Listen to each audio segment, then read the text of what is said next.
fuck is going on, man? Mr. Wonderful here. My friend Howard Marks is the co-founder of Activision, the gaming giant that was just acquired for an impressive ways.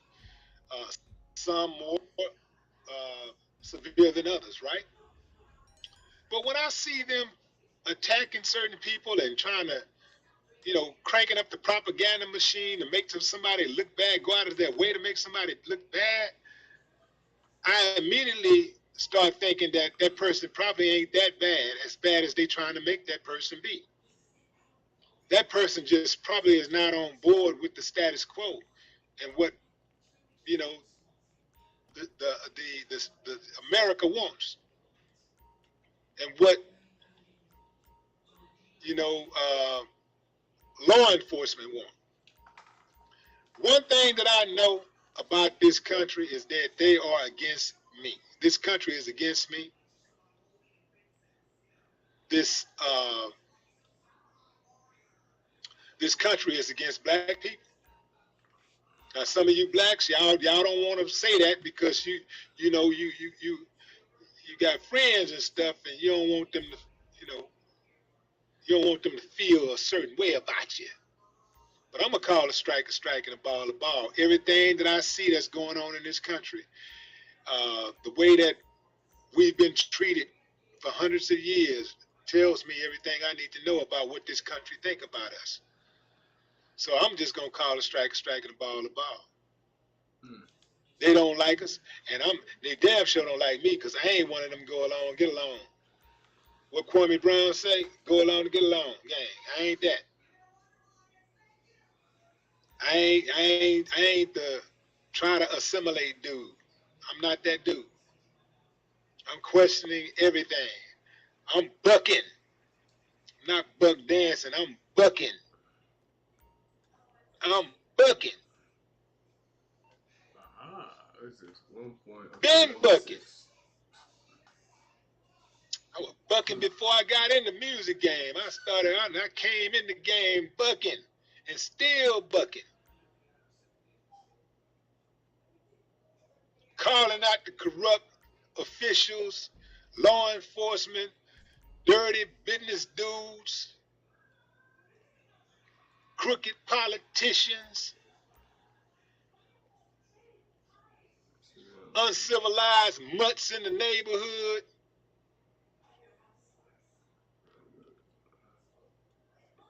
Internal and external.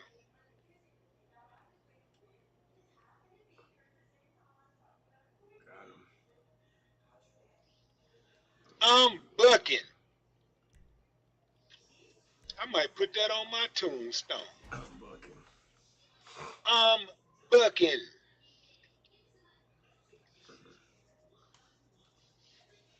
Even in death, I'm bucking.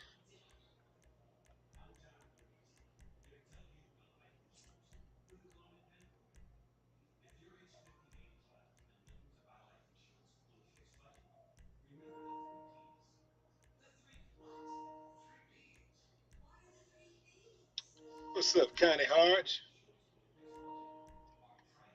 Melissa, Ron Green, what's up? Here's on the guys on suspension. Vicky Slaughter. Externally supreme. Last nigga. Sack chasing _ come on, nigga. What's up, Sterling?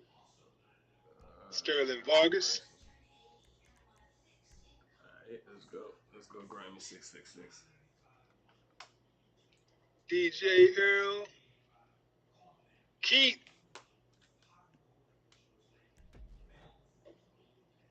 What's up, trainer? Toria Williams. Carr. Willie D. What's up?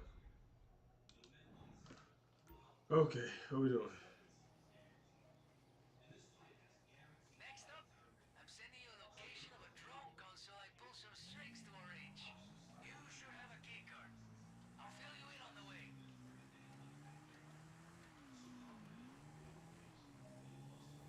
Let's go, let's go, let's go. Okay, I'm gonna let Willie D come talk. with a favor from an old friend.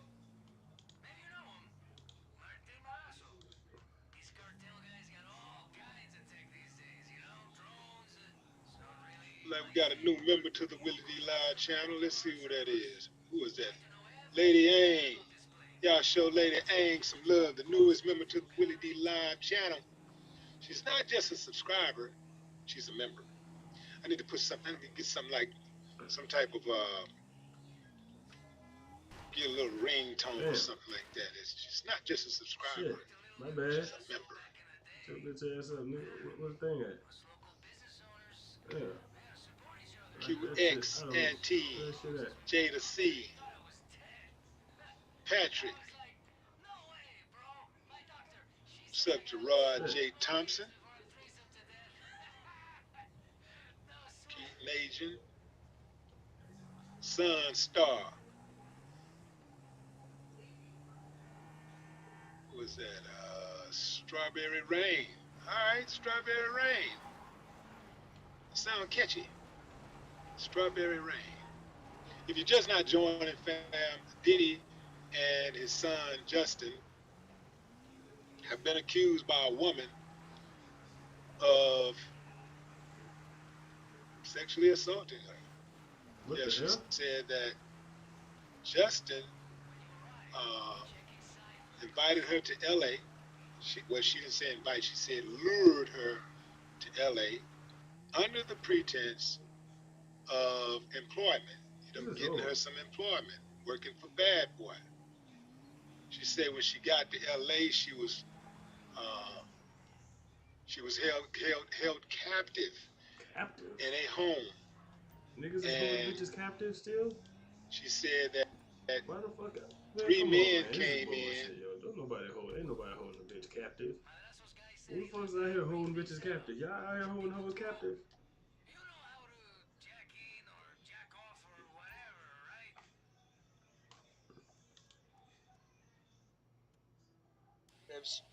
Watching this shit for 2 years. Since 2009. At Fordo, a critical element of Iran's covert nuclear weapons program.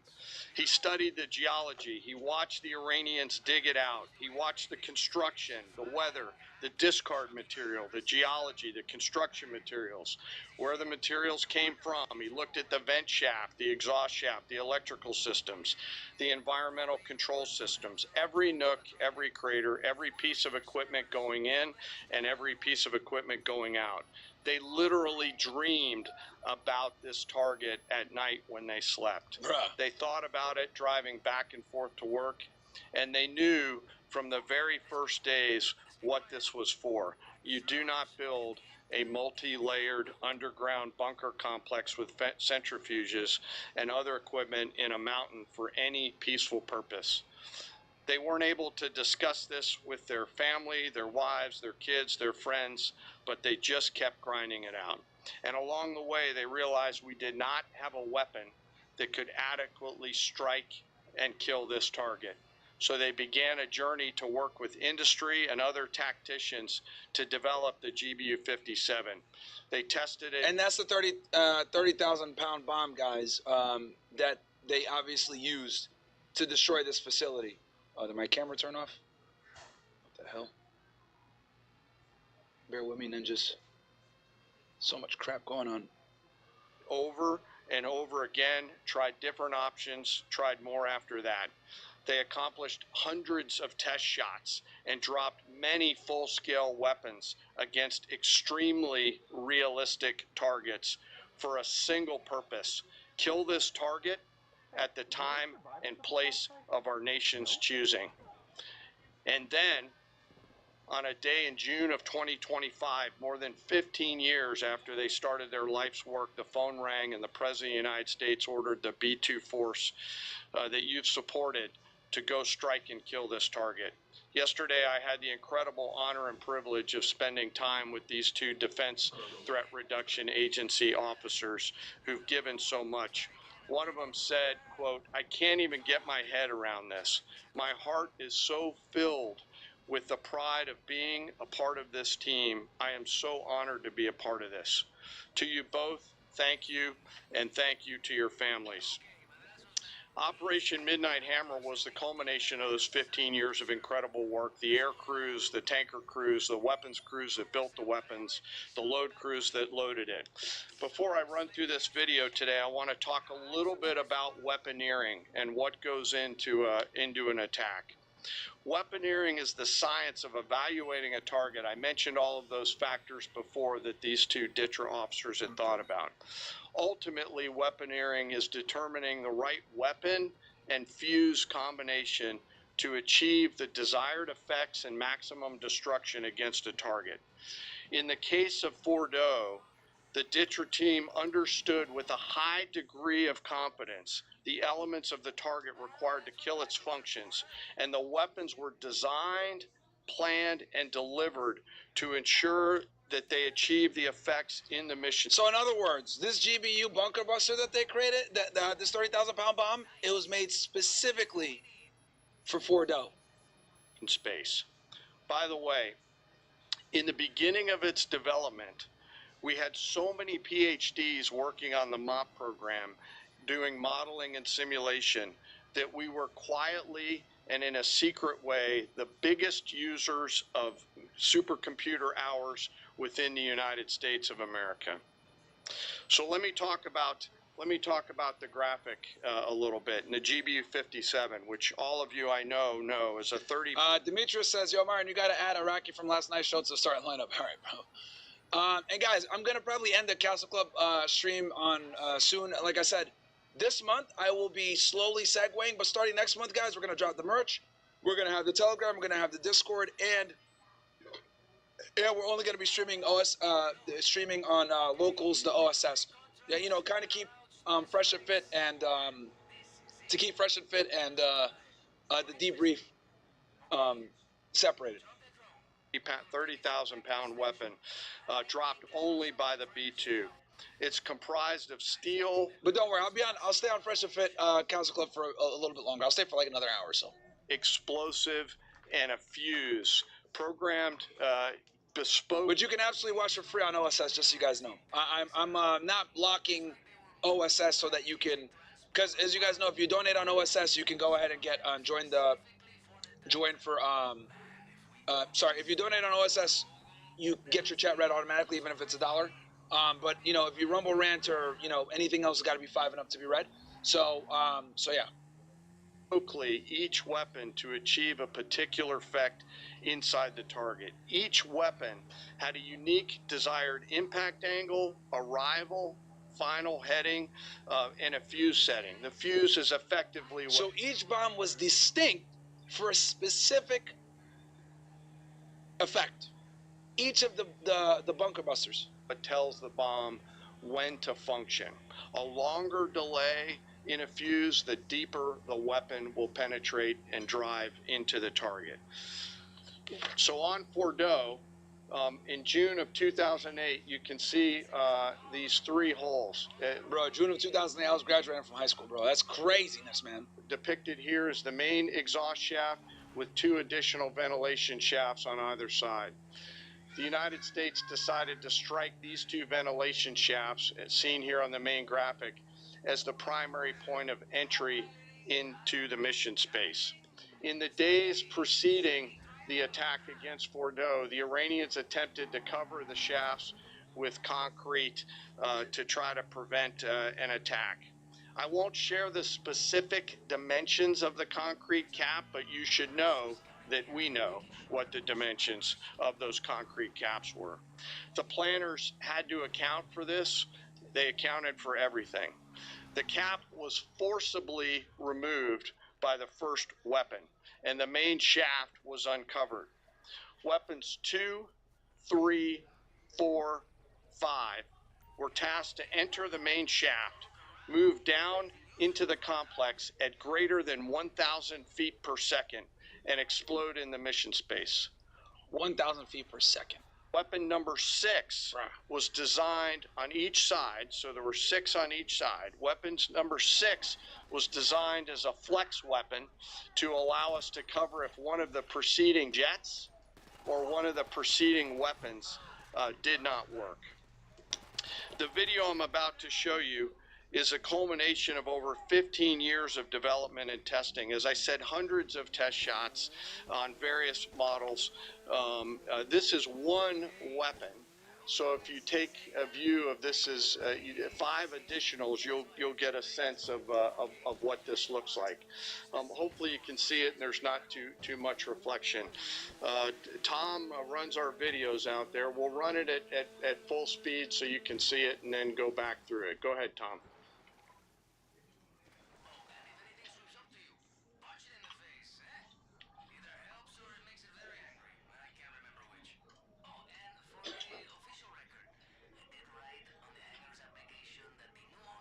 That's, look at that. Boom.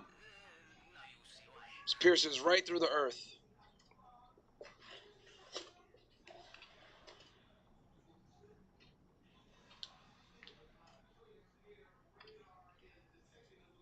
Keep it going for a minute. You'll see inside the mission space.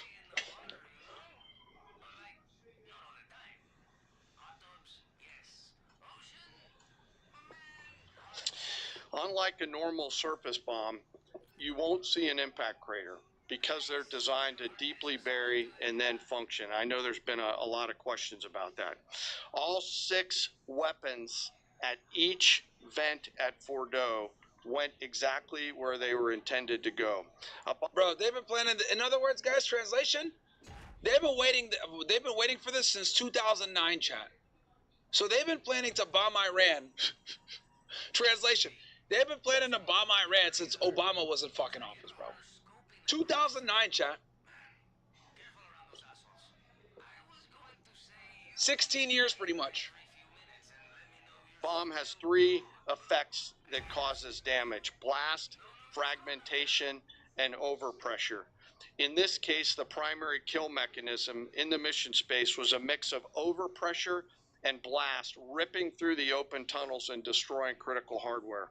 The majority of the damage we assessed based on our extensive modeling was a blast layer combined with the impulse extending from the shock. Imagine what this looks like 6 times over. A point that I want to make here: the Joint Force does not do BDA. By design, we don't grade our own homework. The intelligence community does. But here's what we know following the attacks and the strikes on Fordo. First, that the weapons were built, tested, and loaded properly. 2, the weapons were released on speed and on parameters. 3, the weapons all guided to their intended. Thank you to She Belonged to the Streets with the gifted sub. We get to see Mordecai on the screen. Every time you guys gift a sub on Kick, we get Mordecai on the screen, which is hilarious. So thank you, bro. Appreciate that greatly. Targets. And if you guys are watching a stream on Kick and you guys are a brokey, type in "I'm a brokey" in the chat. Someone will probably gift you a sub. To their intended aim points. 4, the weapons functioned as designed, meaning they exploded. We know this through other means, intelligence means that we have, that were visibly, we were visibly able to see them. And we know that the trailing jets saw the first weapons function, and the pilots stated, quote, "This was the brightest explosion that I've ever seen. It literally looked like daylight." Let me now turn to the bomber crews themselves, give you a few details about them.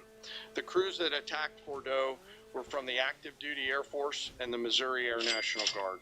The crews ranked from captain to colonel. Shout out to SXMK, gifted 5 subs. Appreciate that, my friend. Thank you so much for helping out the brokies with being able to watch the stream and use the emotes. I got some funny-ass emotes on Kick, guys. They're a little racist, I ain't gonna lie, but they're funny. And those emotes are also available to people on Rumble as well. If you guys, if you're a subscriber on Rumble, you also get access to those emotes. And most were graduates of the Air Force Weapons School, headquartered at Nellis Air Force Base in Nevada. I will state for the record that there is no beach volleyball or football at the Air Force Weapons School. There were male and female aviators on this mission, and a crew member told me when I talked to them on video the other day that this felt like the Super Bowl, the thousands of scientists, airmen, and maintainers all coming together. One last story about people. When the crews went to work on Friday, they kissed their loved ones goodbye. So I talked with Brett Discord is live, guys, and the Telegram is live. We got the links and everything else like that. So, but that's gonna come on launch day. So,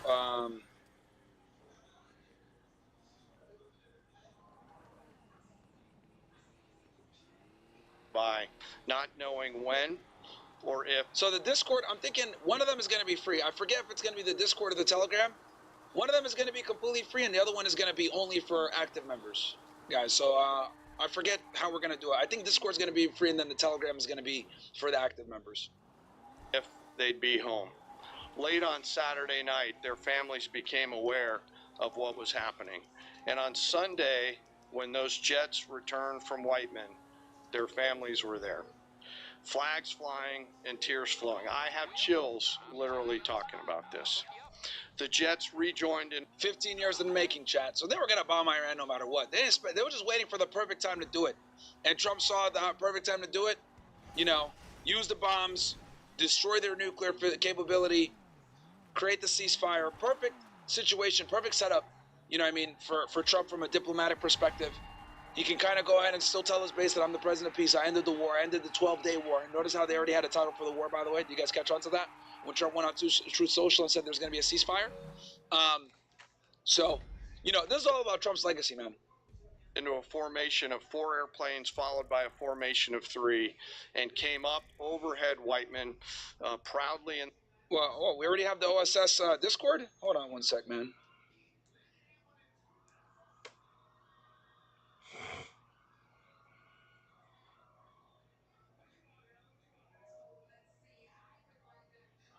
in the traffic pattern, pitching out to land right over the base and landing to the incredible cheers of their families who sacrifice and serve right alongside their family members. Like I said, there were a lot of flags and a lot of tears. One commander told me this is a moment in the lives of our families that they will never forget. That, my friends, is what America's Joint Force does. We think, we develop, we train, we rehearse, we test, we evaluate every single day. And when the call comes to deliver, we do so.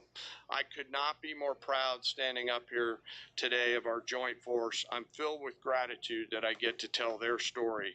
And as we stand here right now, our forces remain on a high state of readiness in the region, prepared to defend themselves. And one last thing. Guys, don't post the OSS Discord yet. I want to launch it all same day. Guys, take what the fuck are you mods? What the fuck are you guys doing? I just said we're gonna launch it all same day, so take the link down for the OSS Discord. We're not launching it yet, guys. I know you guys are excited, you want to launch it, but fucking rename it. I mean, sorry, remove it. We're not launching the OSS yet. Discord. We're gonna wait. We're gonna wait.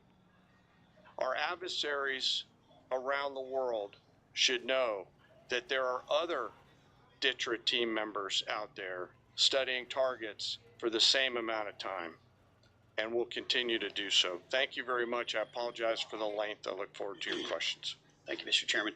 I would just thank you, by the way, for that extensive work, the lay down. I mean, even, do you have that laser pointer? Okay. Yes, sir. Thank you, swearing me away as always.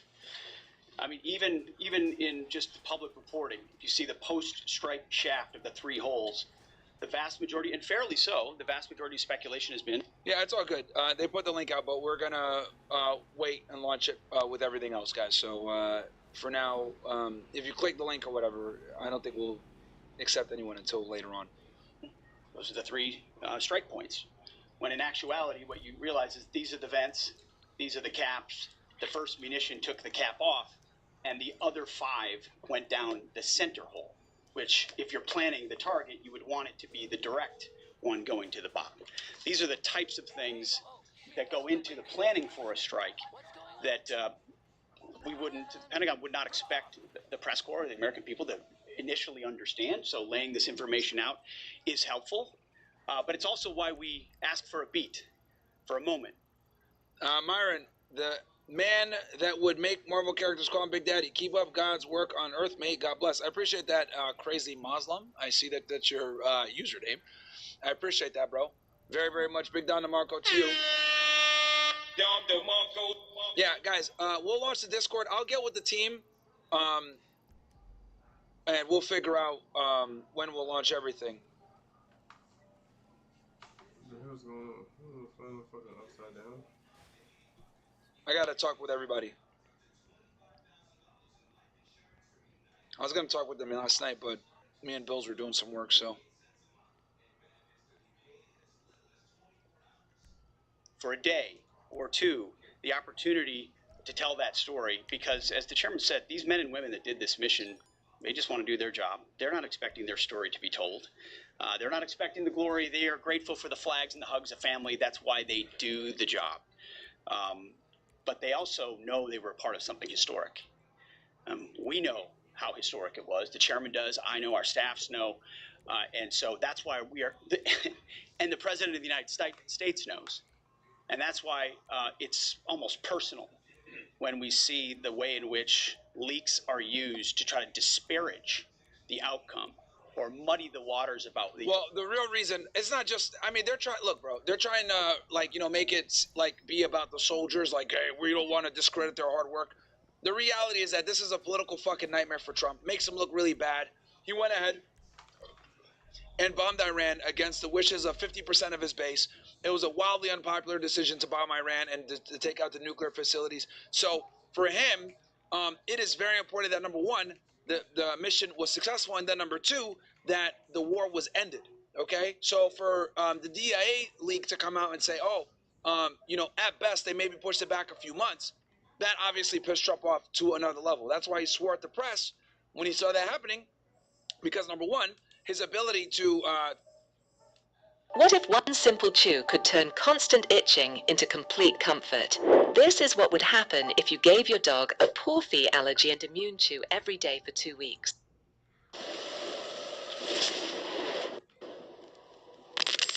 Corey Holcomb drops bombs on B. Simone. This was a special one. Shout out to the real MTR, Mediocre Tutorials and Reviews. He was the guest on this show. Of course, Darlene was there. He's going in on something that has been a reoccurring theme on the internet in the past few years about B. Simone and these content creators that come to the realization that sometimes the well is run dry. When things are good, they're good. We've all experienced hardships, but I think it's interesting to see B. Simone go through this and how she's actually taking it. She's complaining about not being able to shop at Bloomingdale's and having to go to H&M. The struggle, the horror.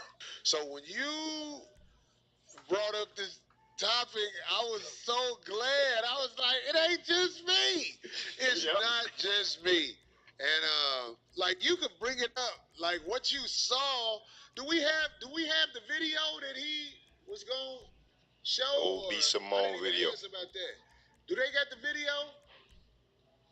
I got the video. Have my dream career, I manifested it. I'm trying to manifest a husband. Ain't nothing wrong with a nigga with a 9 to 5. I get it. They work hard. I used to have a 9 to 5. Nothing is wrong. Nothing is wrong. Nothing is wrong. You work hard, you have money. I get it. I need an entrepreneur. I need somebody that understands my mindset. Somebody that has the same lifestyle. It has nothing to do with money, everything to do with lifestyle. Okay? When I'm in the bed at 3 a.m. checking emails, what you doing, babe? Working. What you doing? Working. Okay, love you. You want to hop on a flight tomorrow? I have a meeting in out of town. You want to go? You got that? Let's go. Okay, you understand my life. You understand what I'm going through. I want to manifest that. What do you want in a man? What do you want? Let's start there. What do you want? Let's manifest it, baby. You can have it. Whatever you want, you can have it. Manifest that shit.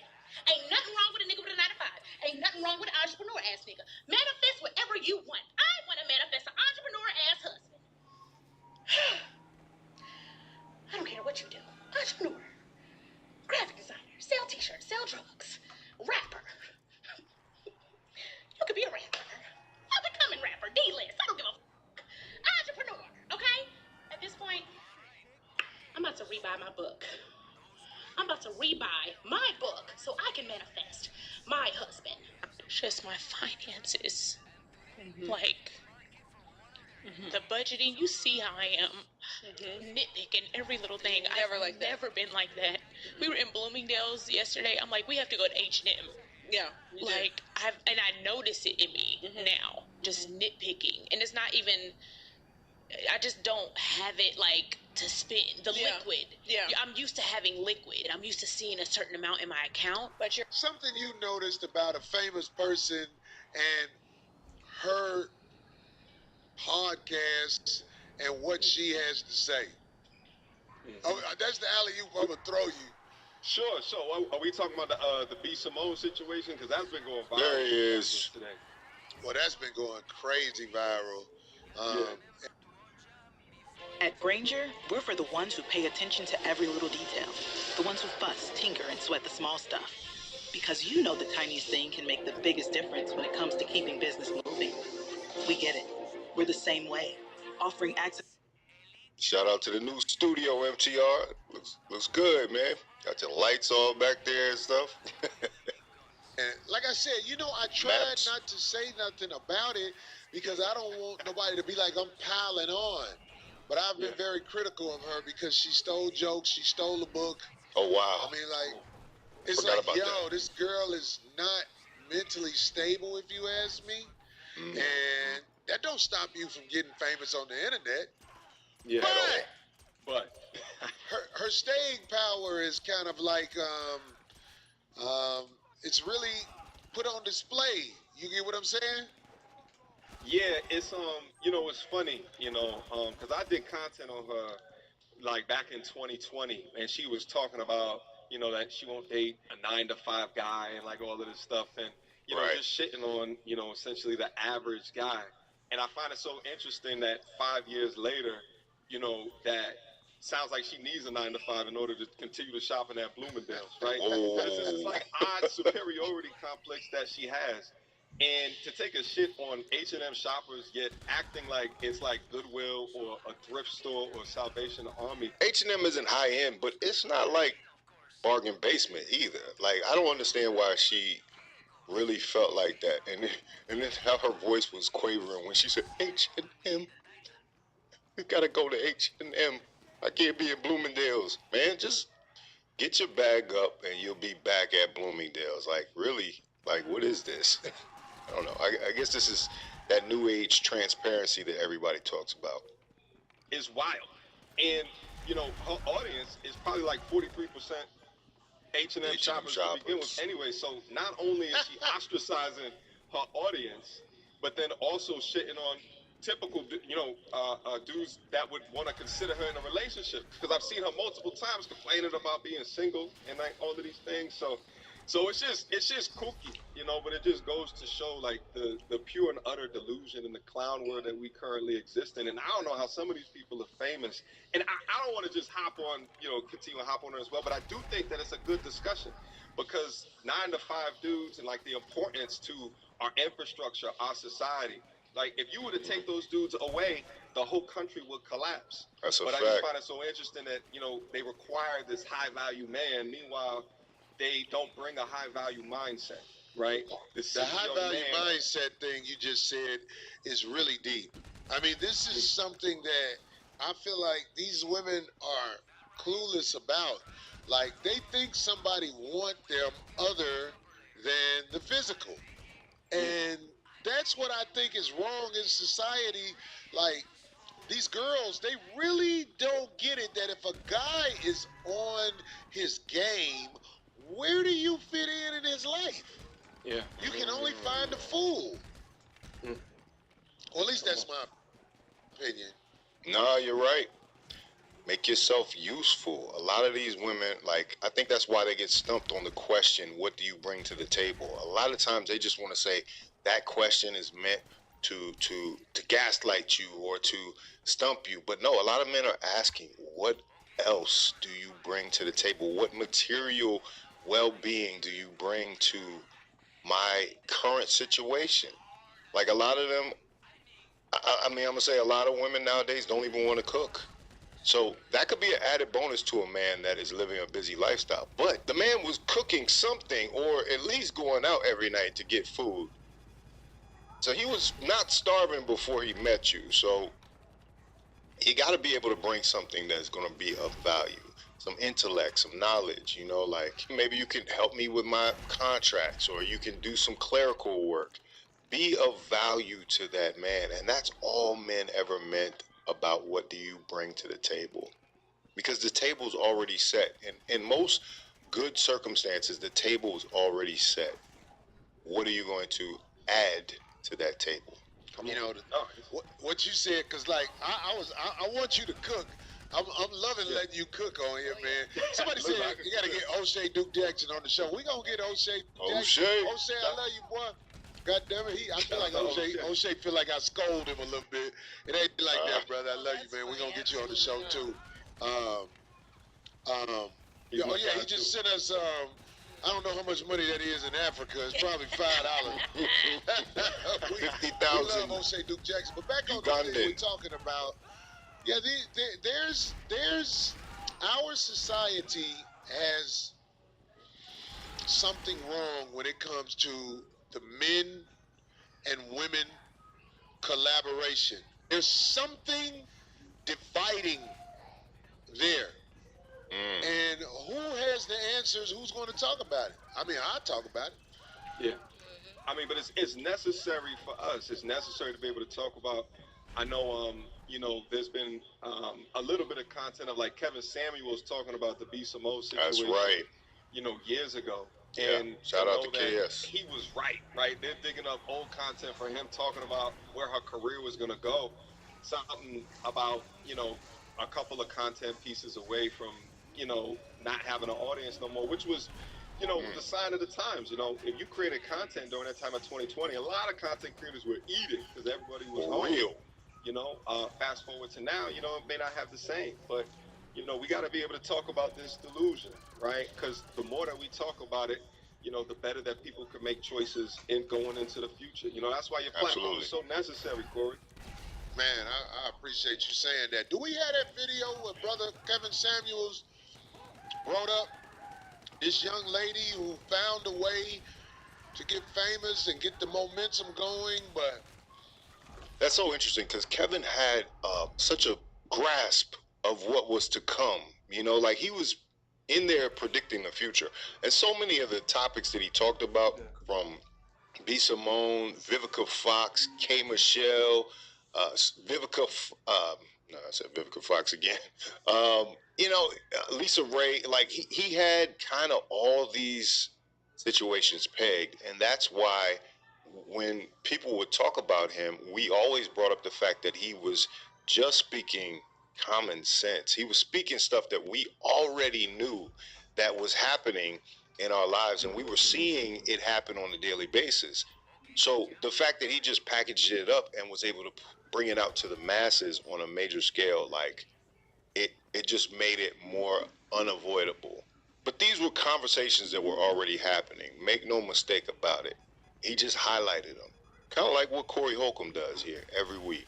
One thing I'm going to tell you about this entertainment business, brother, staying power is not easy. You cannot be a gimmick. Yep. There was an episode on The Simpsons where Bart Simpson said something like, "Where did he go? Where did he go?" And everybody was laughing at it. And he started. It was, I didn't do it. I didn't do it. Claim to fame, his rise to fame. Bart gets famous. That is a great parallel of what exactly happens to internet comedians and people who blow up overnight and then all of a sudden irrelevance, man. Everybody was laughing at it, and he started going on tour just saying, "Where'd he go?" Then after a while, he was like, "Where'd he go?" And people was like, right, it's they got old. Yeah, right. It happens. But you got that video? Let me see that video, brother. We're going to try to play this video. All it takes for you to come down to reality, B. Simone, is one wrong post. Facts. You are one viral video away, one internet canceling away from being back at Forever 21 selling shit. Hold on, he said Forever 21. So you talking about going to H&M?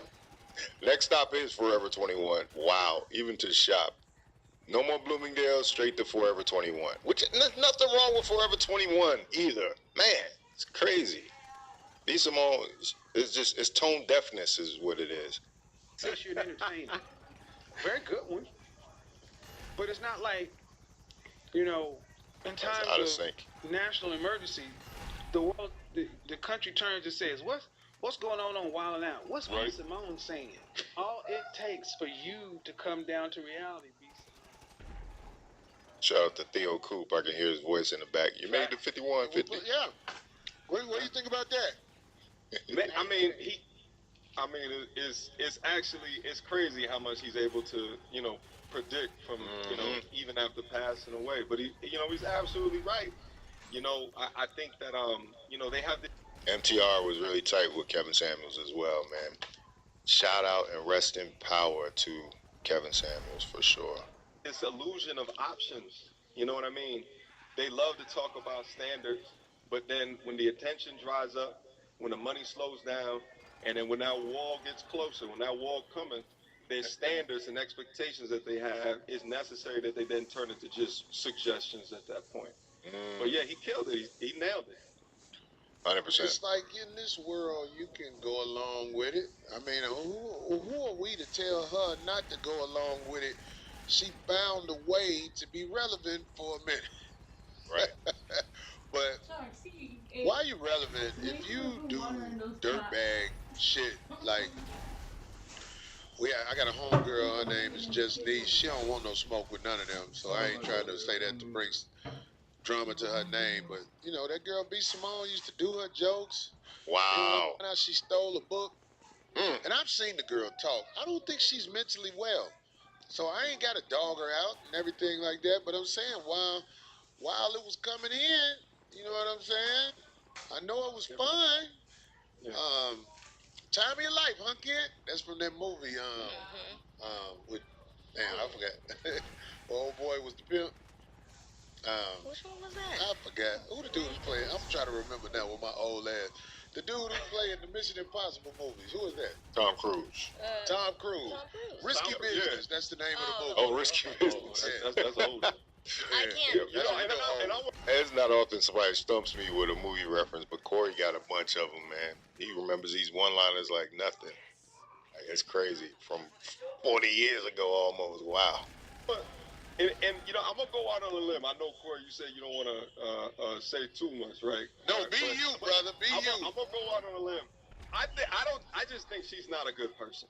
I mean, let's call it a spade, because even outside of this 9 to 5 conversation, if you look at that content, if you look at the podcast and just go back like a minute and a half, right before she starts talking about you know, H&M and all of that, the best friend that she had was talking about like the hard times that she suffered over the past year. Being a best friend with a celebrity, everybody thinks that, oh, because you're connected to this person, then your life is just as grand as theirs, or you got it, or they helping you. Baby, didn't have a job, living with my parents, a single mom. All this happened to me this past year. Jesus. And then it's like, to not have resentment in my heart towards you because I saw you do this for other people. I saw you give a check to somebody to help them through whatever they went through. And it's like, God, like, nobody didn't give me a handout. But guess what? That wasn't your responsibility. God had to take me through that for my own season, for my own thing. I had to get my car repossessed. Jesus. I had to go through the food stamps line. I had to be on Medicaid. Because whatever I'm building my story too. But it's like, as a friend, somebody who has it, it's hard to digest. They're probably shocked that I'm even saying this right. Like, she was a single mom, had to go back into live with her parents. Darlene just figuring out who he's talking about. That's crazy. This whole segment. Got a car repo. Yeah. A minute and a half later, she's talking about, you know, damn near crying about going into H&M, right? Yeah. So like, you're seeking out all of this validation with all of these people around you. You giving them money, but like, how soulless are you that you can't even help out the person that's the closest person to you? Like, I just think that's just weak character. Let me tell you something, man. People, I had no idea who you guys were talking about. Sorry. Minions around. People who find a way to break through, but aren't the truth as talent. They have to have minions around them, and they don't never want to see those minions doing well, especially in any way where they're doing well as them. So that type of behavior doesn't surprise me. I know how it go. You would rather see a stranger get it than the girl you know. So I'm saying that because I think I got you by some years, my brother. As you are out here. Oh yeah, happy birthday to Corey Holcomb too. His birthday was day before yesterday. 56 years old, still going strong. Shout out to C. Holcomb. And you build friendships, alliances with people. Just always remember, there's a mentality inside of a lot of human beings. I don't want you to be as well as I am. I don't want you to be as well off as I am. I don't want you to be doing good or just as good as me. So I see that in that girl also, but to luck with her. You know what I'm saying? Did you hear how I said that? To luck with her. Yeah, it's probably tough that she's got to deal with these situations, these character flaws in front of the damn world, but someone needs to pull it to the side and, have a real conversation with her, the same way that you're having a real conversation with me. And I appreciate that, which is why, again, I say that platforms like yours is just so necessary, so needed, bro. For sure. But yeah, man, what do you think about that, man? Corey and MTR were cooking. They definitely put on a good show yesterday. But the B. Simone situation, man, it really is sad.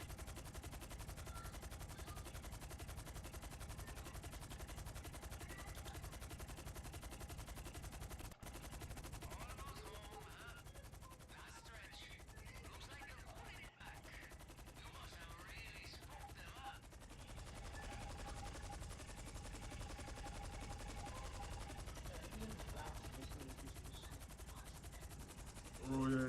We're watching our show. No, I'm watching Ice. You gonna cook me any of that stuff from that show? Now you gonna sit here and do the stuff and play in your video game. Whoa, yeah. No, you so I ain't. got all these Not guns in real for. life. So I got all these guns. I got the same gun from the video game. No, I'm just saying, when it comes to real life, are you gonna do that too? Go fight zombies in real life?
I'm gonna take a break next week. Shit.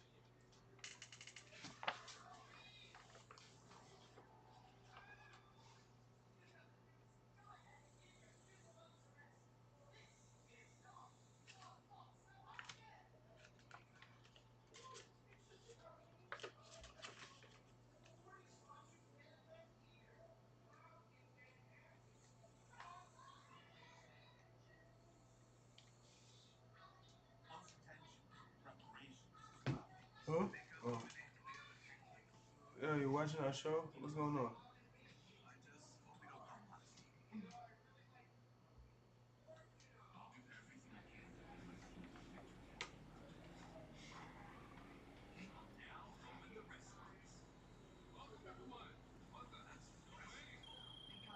Okay, real talk. When we get the Titan, we're gonna wanna see what it can.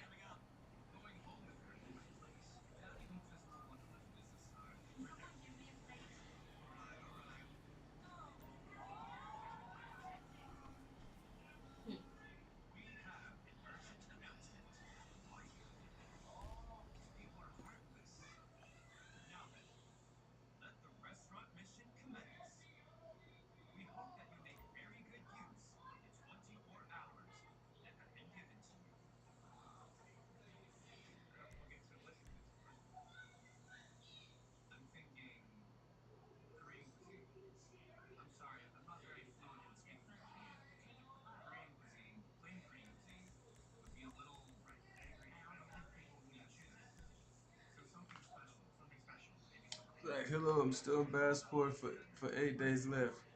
Damn, Zach. 8 days left, passport. Did you give me my charger? Must be terrible, man. Talking to me? Must be terrible, bro. What games you playing since you're in passport? Last piece of prep. Up in, let's go. I'll explain on the way. I thought you had it. I'm gonna take you to the choppers you stole. Got a couple of guys looking after the equipment. They'll be standing by today. What you been doing while on passport, man? Stand by for takeoff.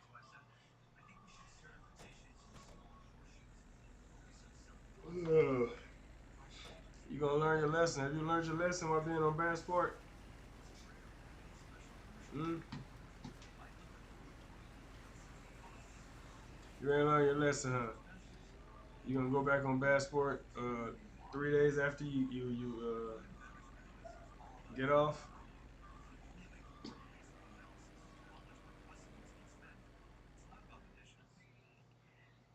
It's okay. Stay in passport. You get to watch. You get to watch me play this game, man. When you come back, right before you go back on passport, come holler at me. You know what I'm saying? 24 hours before you go on passport, come holler at me. Cause I know you gonna go on passport the same day you.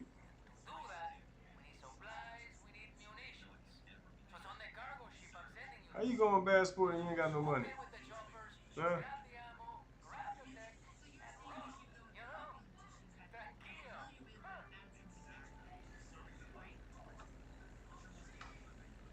Ugh. What am I doing? Okay, jump out here. And, maybe make sure you got a parachute first, eh? I'll stay on comms. Thank you for flying with Capitan Guzman.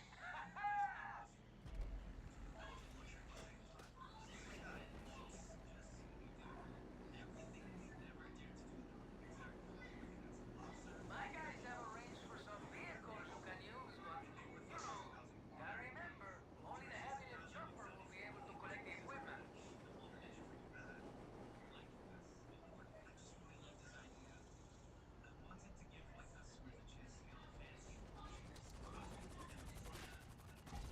Dude, how the hell did I die?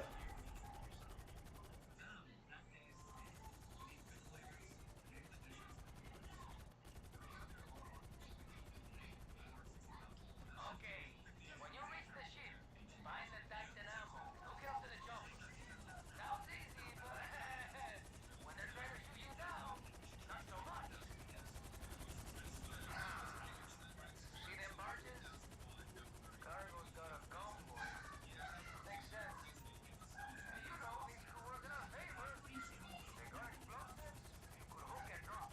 Plus, you think they got fuel tanks at the top? Man, whatever they got, you can use. Hook it, drop it, watch the fireworks, man.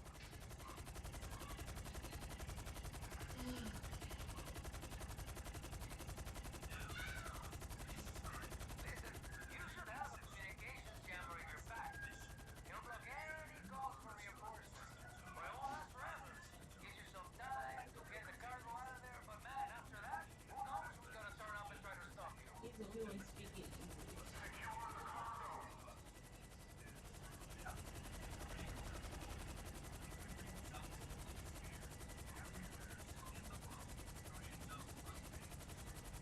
They got any good cargo?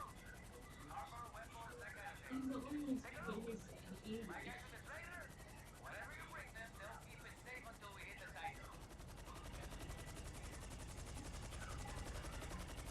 Yes, he speaks American English very well.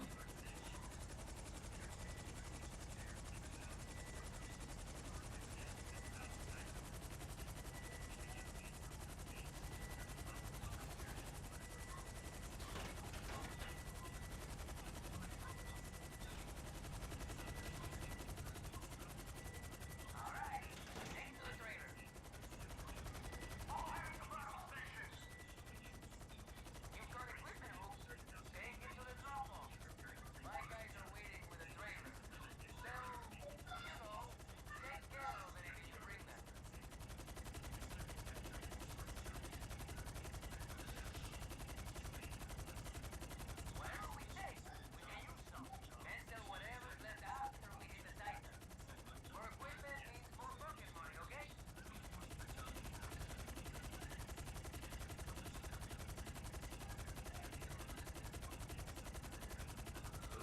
Fun right here.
Ready to go put in work.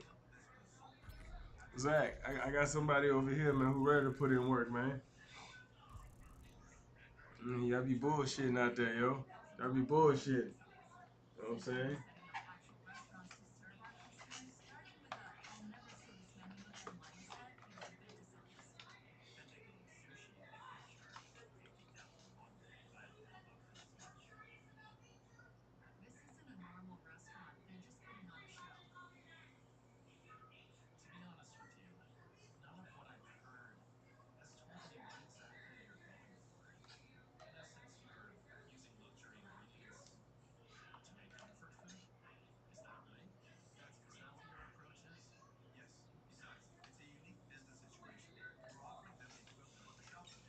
There's a lot of uploading, man.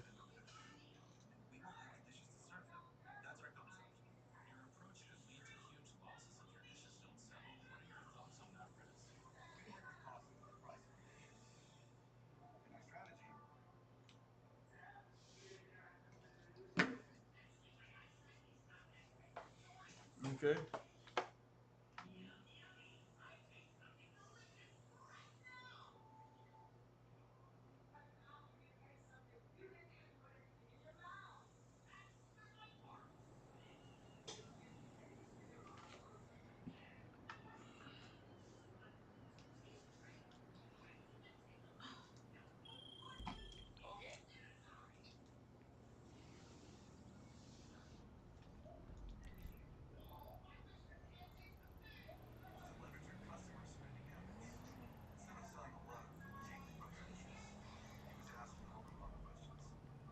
Search for no fucking cargo. Fuck you.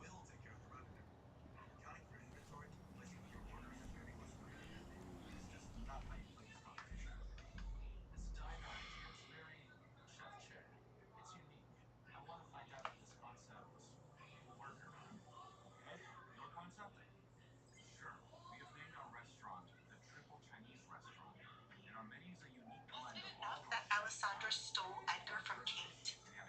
She must have placed a spell on that man. Is she really cursed?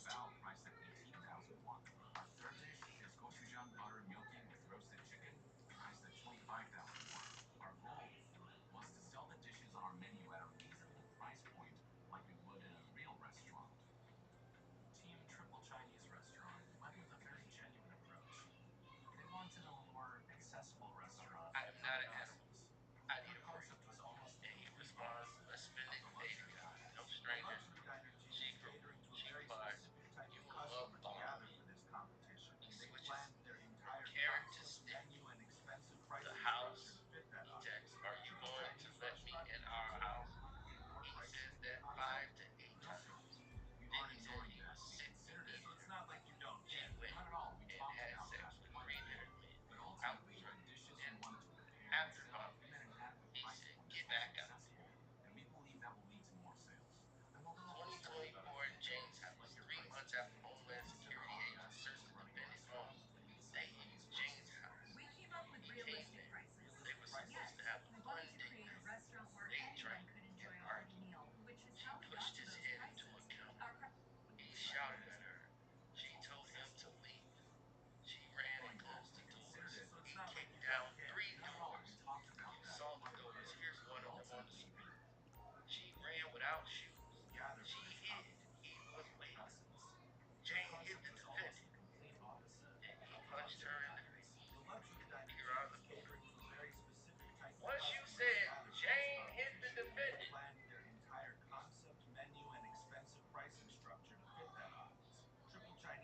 first.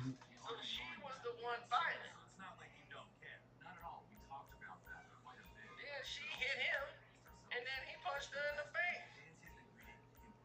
It takes two to tango, and nobody should be hitting anybody in a relationship. But if you are violent with this man, what is he supposed to do? She was the first person that committed violence. But he dragged her by her hair into the house. Jane took his phone and called the other woman. She shouted. The defendant called Jonathan Perez. He followed her into the shower and then hit her, knocking her down. He called Anton the escort and told her to have sex with him. She put on makeup to hide her injuries. She drove to pick up Anton at the gate, and the defendant said, "Take this effing pill." Put it in her face, inches from her, and asked her, "Is this coercion?" She was blatantly acknowledging he was breaking the very same law he violated. She didn't want to have sex with her desperately. She said no.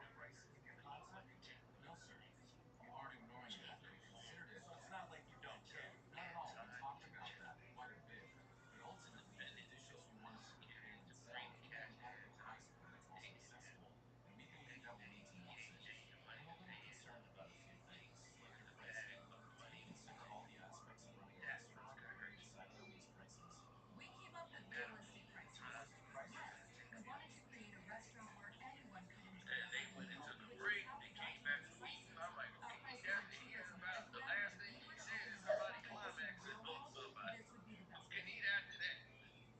Oh, they passed the break. So they go to eat. They come back. So they said, well, just a flag for the court. We're going to need to change PowerPoints. So the clerk comes in. We got everything we need to take that Titan, baby. You ready? Cause I'm ready.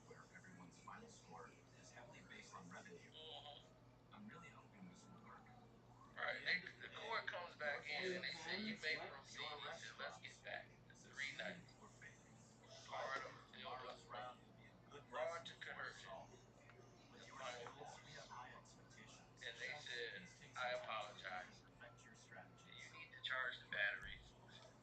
So they come in, they said they need AA batteries. I swear to God, this happened. So the house is just an example of Diddy's financial coercion of James. Also, Trump Satan came as a necessary part of the sequence. Jane told you about Miami in 2020. Alexandria. They showed faces in him. They argued. She was Spring rolls. His coercion. Having sex in a hotel room. Combs threatened to send Jane's child's father. This was to coerce her into more commercial sex acts. The defense has suggested that Jane agreed to these hotel nights. Let's talk about what agreed. There is an incomplete picture. Let's turn to volume 2. We're going to talk about Cassie with several examples. You know, Bad sport. that force Niggas is in not bad limited to sport. these days. Through the decades that they were together, he forced her to have sex with his Bad sport. Cassie was 19. He was in his 30s. He signed her to the 10-album record deal. He took her on a yacht, gave her ecstasy, they had sex, they were in a relationship. She had just turned 21. The defendant was her boss, who called all the shots. He voted her. He told Capricorn, let me show you, and ordered Cassie around. She did it. Walked around, turned around, total compliance. And this is it. No drugs. He was physical, emotional, psychological, Looks like we've done what we sexual. need and then some. Now ain't she want him?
trying to attach his saying no as it didn't work for business.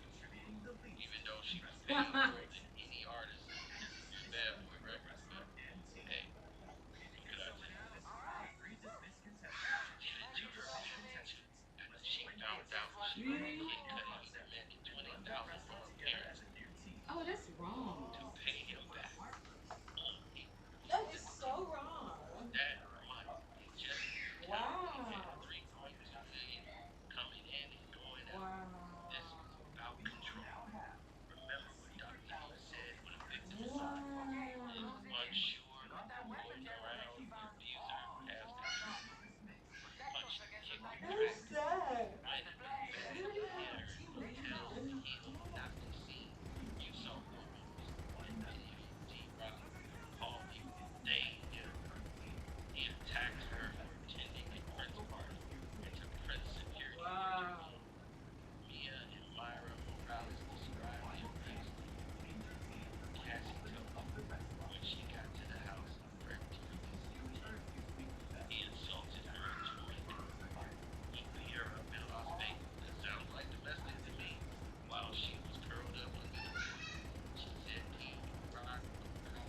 There was his assault at the Continental Hotel. Domestic to me. For Cassie, it was normal. She was there when he attacked me. Bringing your ass down. Dash and back.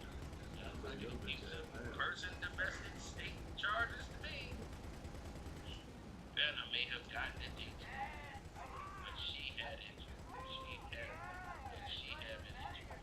One time, she may have gotten the dates wrong. Well, she couldn't get the dates wrong because in the photo. And he's pretty good. Man, I'm replaying this again. Dates wrong because in the photo.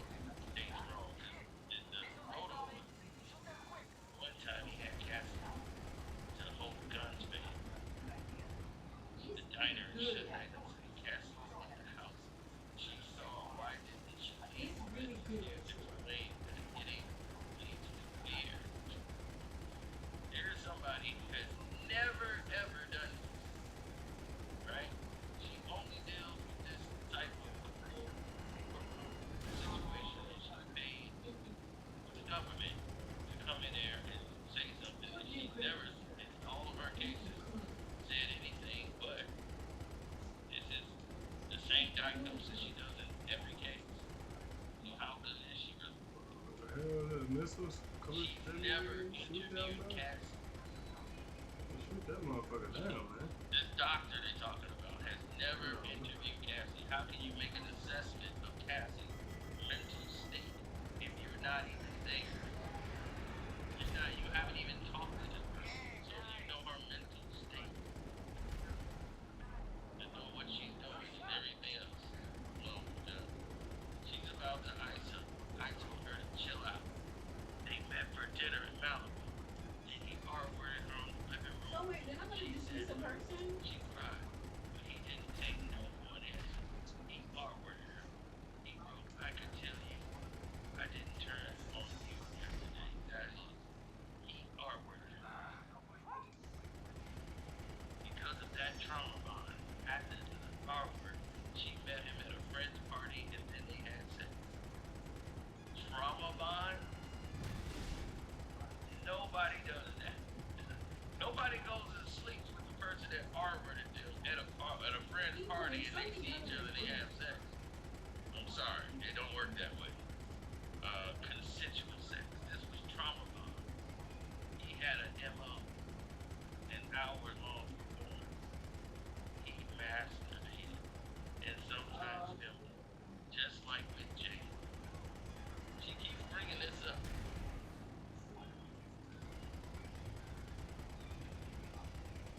Because that's a bad look.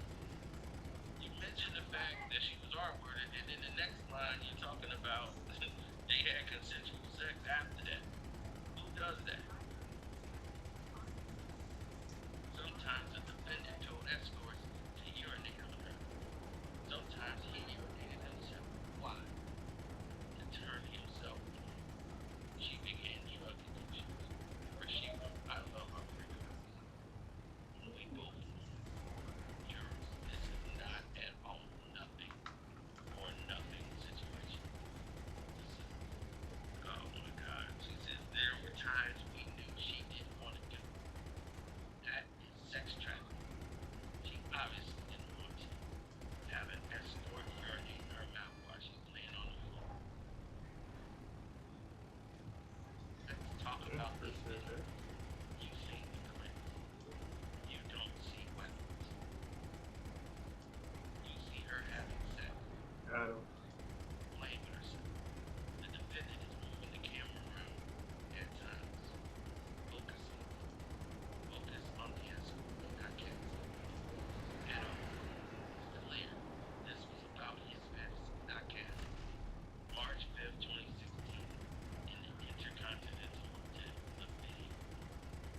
audio and the video? Can you hear everything?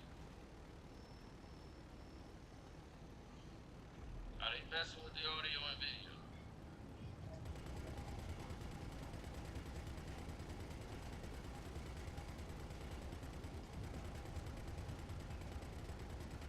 Okay.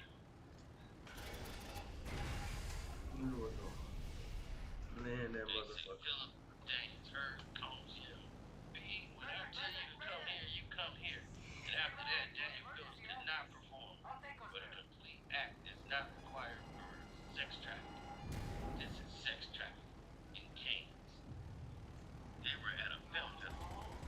The defendant accused Cassie of distributing drugs. They were off the boat where they were staying. Mia heard the audio of this, recognized the voices. They flew back to New York. She traced the seats to get away from him, but he followed and showed her freak-out video. He threatened to release these tapes. When they got to New York, they had a freak-out.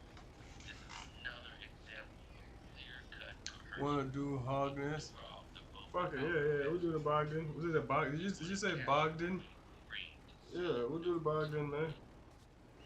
What the hell happened? I didn't know what no would mean.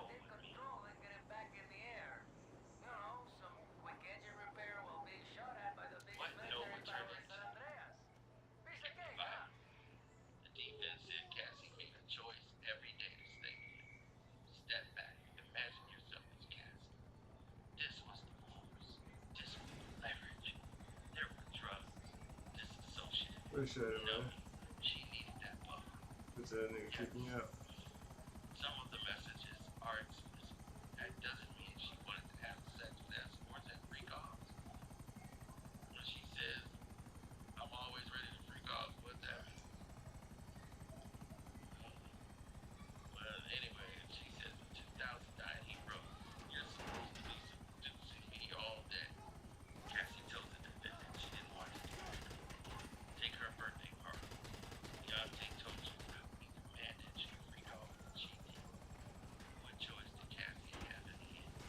She didn't have the freedom to make voluntary adult choices. Let's go back to court. Count one. While it was the defendant. Ooh, I'm liking this gun. Yo, come on. I'm liking these weapons, man. Ah. Come on. Get this ass down, man. Go bitch ass up. KK got clicked out. Dang. Access to the rooms. Jonathan read about the video of Cassie with the escort. He showed it to KK. She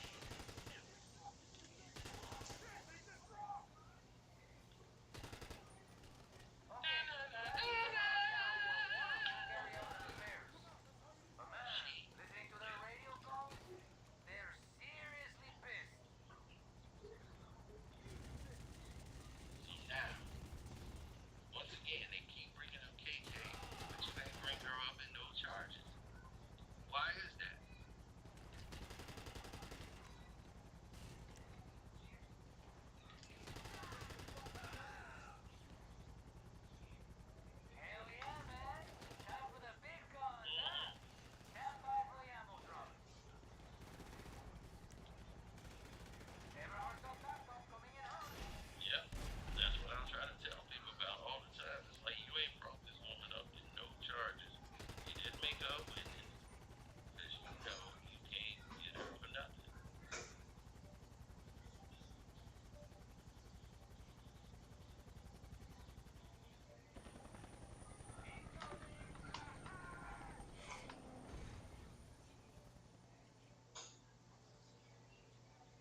beyond nuttish. So, Jonathan Perez saw a video of Jane having sex with another man.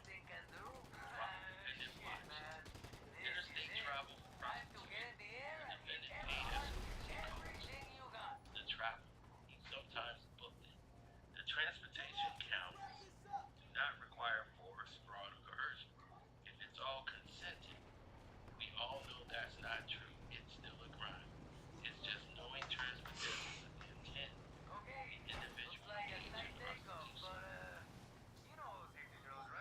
Count 3. Free calls involving cats. The escort's travel was often booked by a travel agent. She remembers days. Clinton Howard, he would travel from New York all the way to Miami to LA. Another escort traveled to Ibiza. Look at GX1402. This was Jules Theodore at the London Hotel in New York City. The defendant asked for Jules.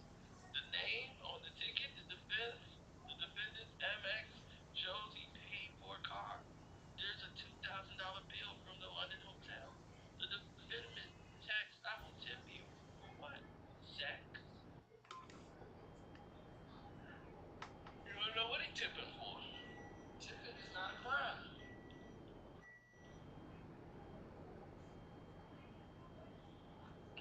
For this incident alone, the defendant is guilty under count 3, but there are more. Jules at the London Hotel starred at 7 a.m. Consider this. Paul's going to Turks. The defendant says, how should I pay? He paid for Paul's travel to Turks. For sex. You don't know why he paid him there. If they decided to have sex later, that's their own prerogative. He could have been paying him because he wanted him to come over and enjoy the trip. You can't just say that's the reason and throw it on somebody. He said Reggie flew to Las Vegas to LA for sex. He is never tired. Jane sent $1,100. Keep this thing still, man. There's a hotel Julio. 4,000 of damage. The hotel staff found body fluids on the floor. It couldn't be clearer. Every time KK helped arrange travel for Wild Kings Night, she was part of the crime. She may not have liked it, but she did it. KK said to set up travel for Wild Kings Nights in Vegas. The wildest Wild Kings Night. Stay still, dude. KK knows. KK helped Calvaro book his travel. Combs asked her for cash. She knows exactly what's going on. She facilitated travel for the escorts, each of a racketeer. You only need to find 2 acts. She's there. She is once again trying to coerce the jury to find 2 acts to convict Diddy on. Like, you only gotta find 2. Come on, guys. Stay still, man. Quit moving. We gotta do it. We've already kicked out a black juror who knew this was some bullshit. That's why they had to get rid of him. He wasn't going along with protocol. They were like, we got a problem with this guy. The Bronx guy. That's some bullshit. Them hoes want money. I know all about it. Oh, sir, are you still living out? Oh my gosh, man. Oh, well, that's them. What am I doing? What are you doing, man? You can't be on the trial no more. Bro. They snatched his butt off the trial so quick. Fuck out of here. I don't know what the fuck. What's wrong with that guy? Being on that damn jury. Shit, He did his job. He ain't violated nothing. Damn, nigga. What you doing here, man? Gosh. This is annoying. No, bro, I'm gonna drive. Y'all had him marked the day he was there. Just because he's black. You do it now.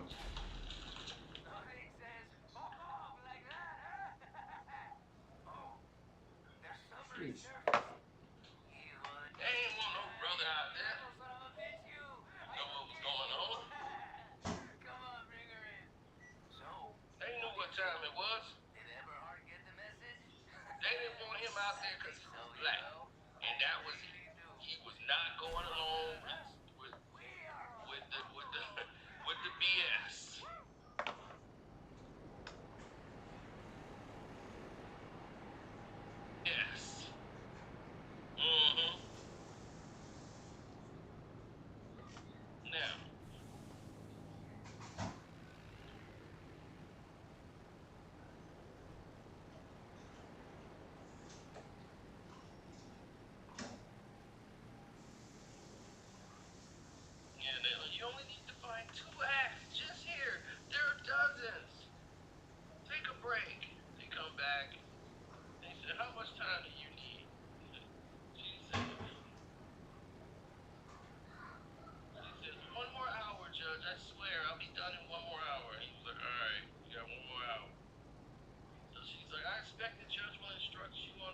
labor laws and show you a chart. Here it is. You heard of forced labor of 4 women, Cassie, Jane, Mia, and Capricorn. Cassie and Jane were the grueling sexual service. Cassie called them grueling, up to 4 days, maybe even more. Jane said the same thing. Cassie and Jane were only called to perform free calls for the defendant whenever he wanted. Whenever he wanted. He used force and threats of force. He would say, let's finish on a high note. Let's push through this. You're not tired, are you? Hello, Moto.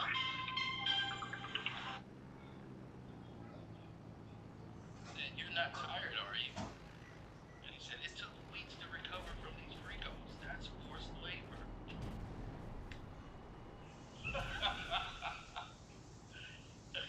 KK kept setting up hotel rooms and flights. Let's turn to Mia.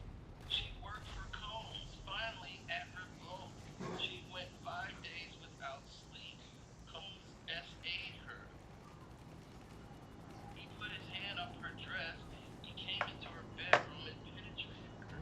He came into the closet and forced her to perform oral on him. There was a time in the bathroom of a private jet she can't fully remember.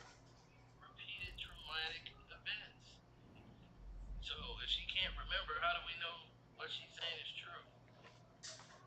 She was clear as a bell even under cross-examination. She performed labor and services, including sexual services. He threw her against a wall, slammed her to a door.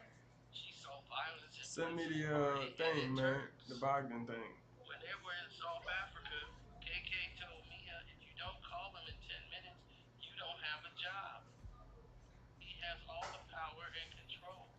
She knew she couldn't say no, even to little things. Mia learned that her job was to protect the defendant. HR was for Combs. She couldn't go to the police due to Combs' power. His threats left her with no options.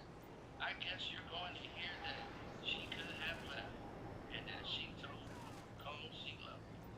Mia pulled no punches that were high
but you a bum.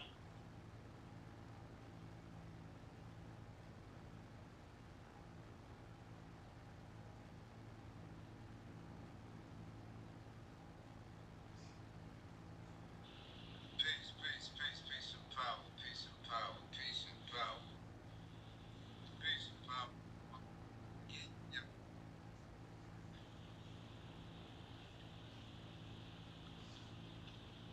That we haven't seen yet. Okay? Now, let's continue Colin.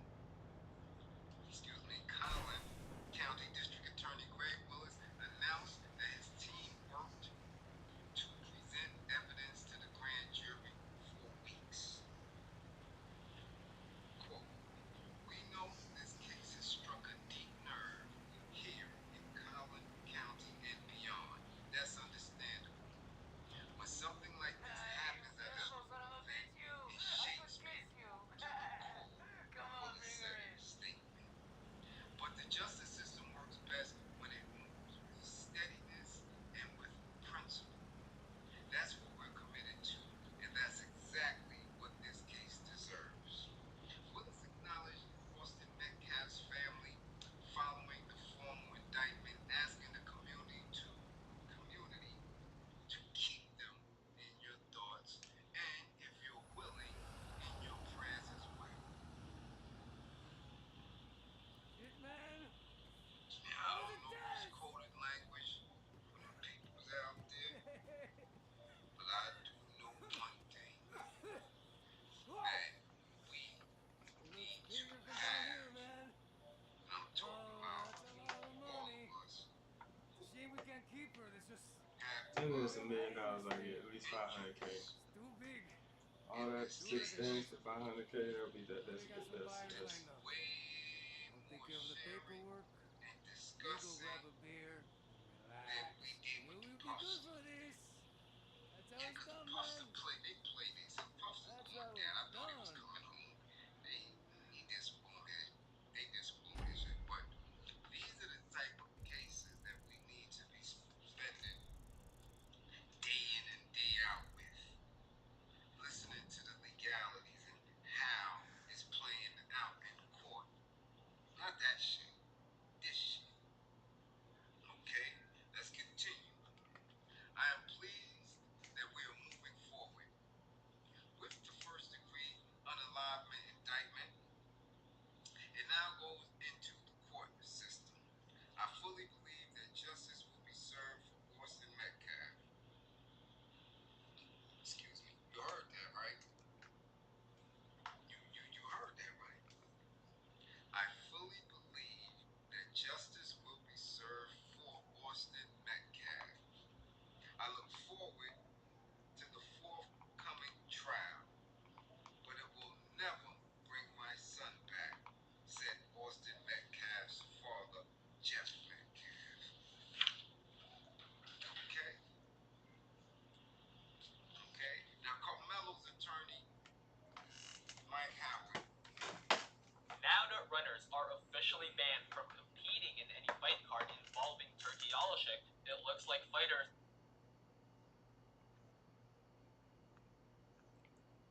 Mike Howard released a video statement after the indictment saying in part, Carmelo and his family are confident in the justice system and oh shit, 500 something. to be fair Okay. and impartial. Of course, Carmelo looks I'm running this again. to his day in court. I'm running this again. Hold on. And that was it. I am running this again, yo. Well, that was it as far as that part. I'm running this again. Now, we're gonna go on and say, yeah, y'all remember this is Carmelo Anthony. They was bullying him. They pressed him. Back that thing out. Gave it to him. Really? Okay? And let's continue. Because it's only in a trial that the full story can be heard. And that impartial justice can be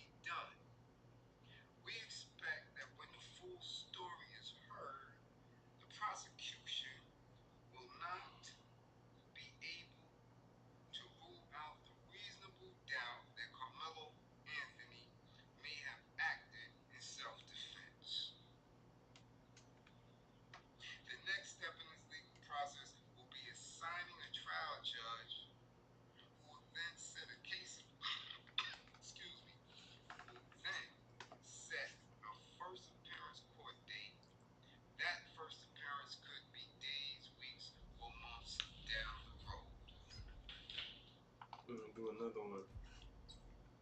It's going, you know, again. What fucks with all of that? Excuse me. We shouldn't allow it. We should not allow this case to go up under the radar. Because if we do, they're going to rock, shorty. I'm telling you that right now. Instruction Site Media, much appreciation for the super chat. Okay? I'm telling you, we should not. We have to keep our eye on it. Okay? We have to keep our eye on it. Now, when they was talking about the video, because like I said, this video, not those still shots that we've been seeing and stuff like that. This video, the video recording began. So I think I'm gonna come back to this. What else I got going on in here? Okay. Several minutes. Tyrone, what's going on? All right.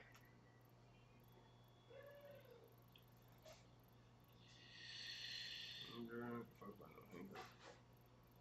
What You gotta remember, we're not hearing everything. Where do I have money at? Money at. We're not hearing everything, okay?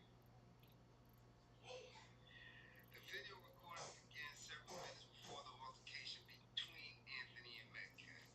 The camera position near the press box captured half of the field at the stadium. The tent where the incident occurred is located in the bleachers near the 50-yard line. Due to the camera's distance, individuals are not easily identifiable in the images. So again, even in 2025, we are dealing with situations when it comes to technology that they're not getting a clear picture, clear image, which is. With over 25 years of experience, we're proud to serve Collin County and surrounding areas. YouTube. Chicks.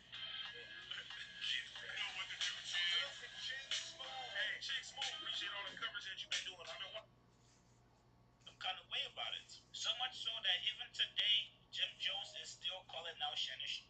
Where's Kobe on your all-time list, and why does he fall short of the GOAT conversation in your eyes? He's easily top 10, probably top 5. He's not my GOAT because he's number 2 as an off-guard.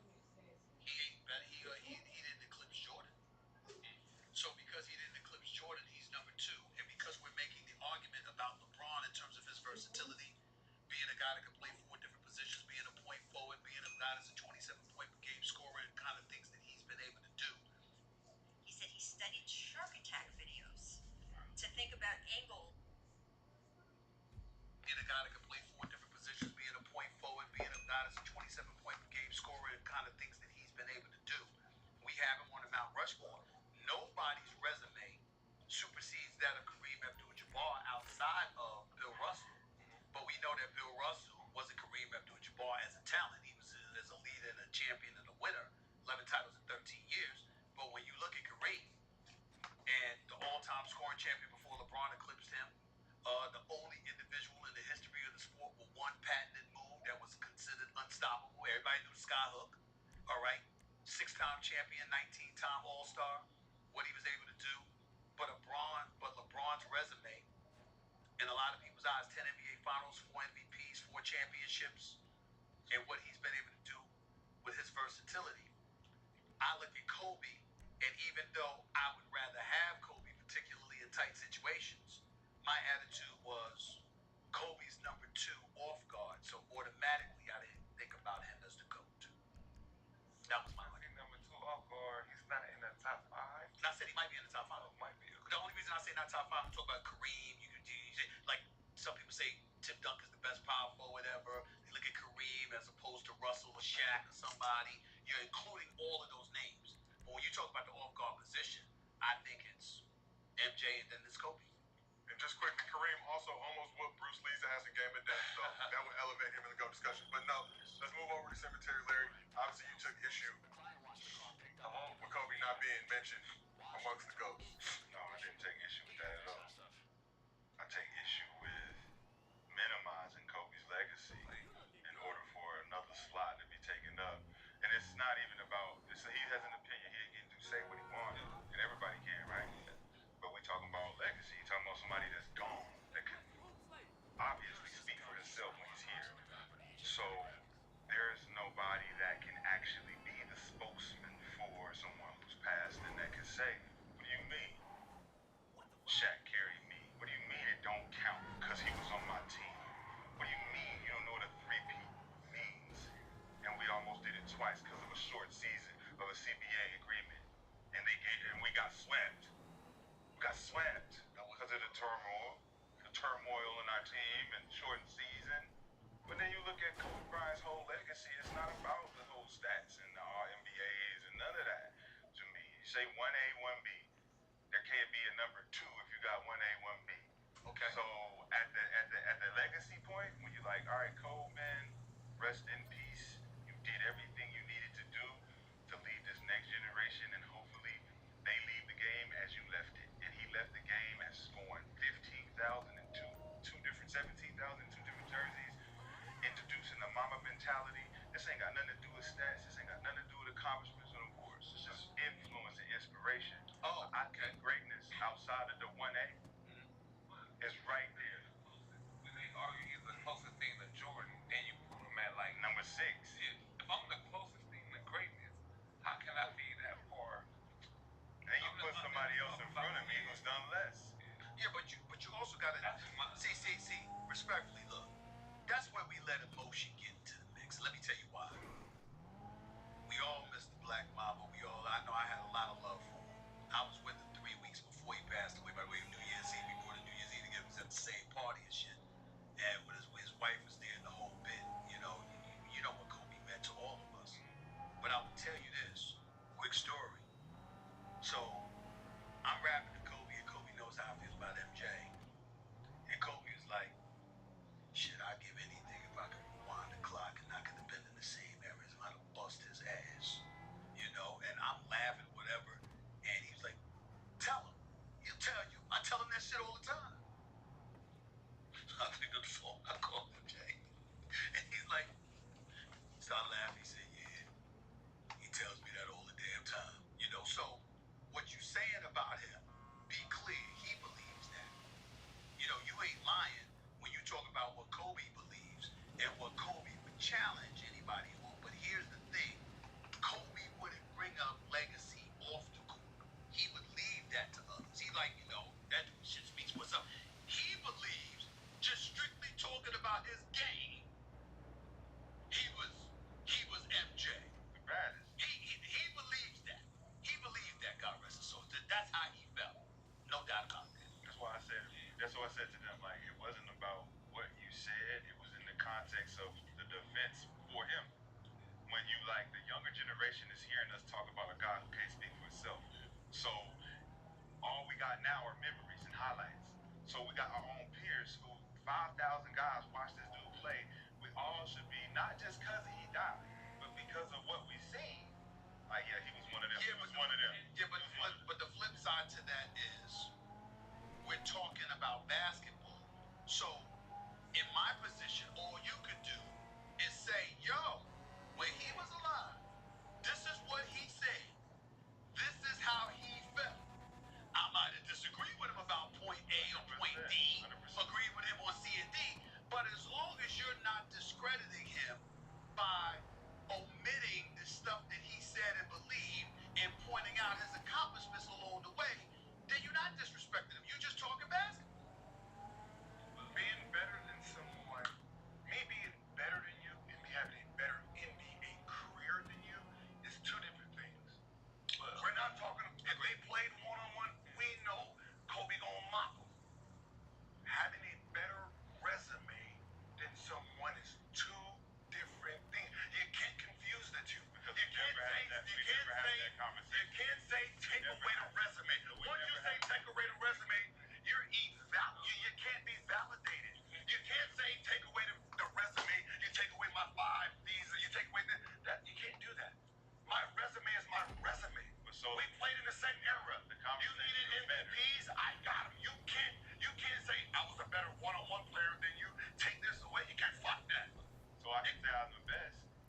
is a part of my resume. You can't pick and choose what you're gonna use.